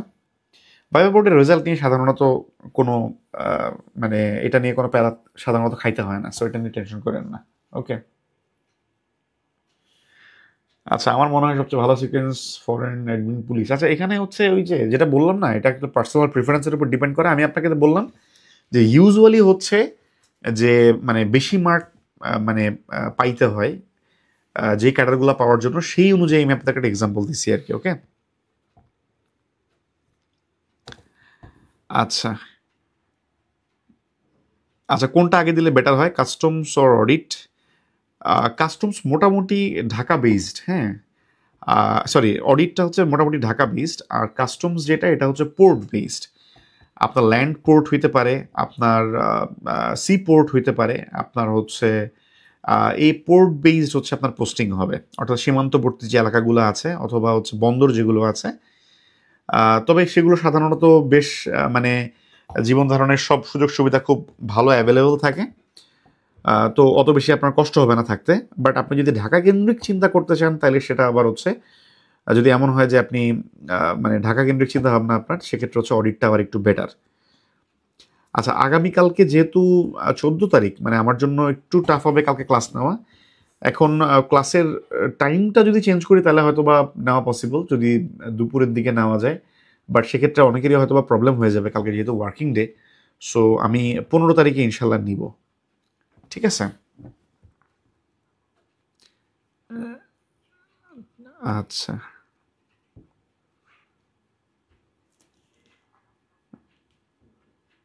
তো আমার মনে হয় আমি মোটামুটি আপনাদের কোশ্চেনগুলো, আচ্ছা ম্যাথ মেন্টাল একটু ডিটেলসে কি ক্লাস নেওয়া যাবে কিনা, বেসিক দূর। আচ্ছা, আমি ডিটেলসে বলতে হচ্ছে প্রত্যেকটা টাইপেরই ম্যাথগুলো আমি একটু বুঝিয়ে নেওয়ার চেষ্টা করব।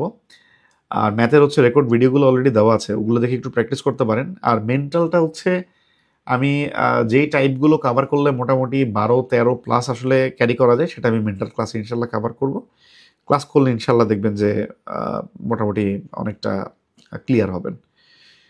ঠিক আছে, ইনশাল্লাহ আজকের মতো তাহলে এখানেই শেষ করছি। আপনারা প্রস্তুতি নিতে থাকেন। আর ইন্টারন্যাশনাল অ্যাফেয়ার্সের যে বেসিক ভিউ যে এডিশনটা, এটা আমি 47-এর যেটা, সেটা আমি মার্ক করা হয়ে গেলে আমি আপলোড দিয়ে আমি আপনাদেরকে ইন্ডেক্স পোস্টে জানিয়ে দিব।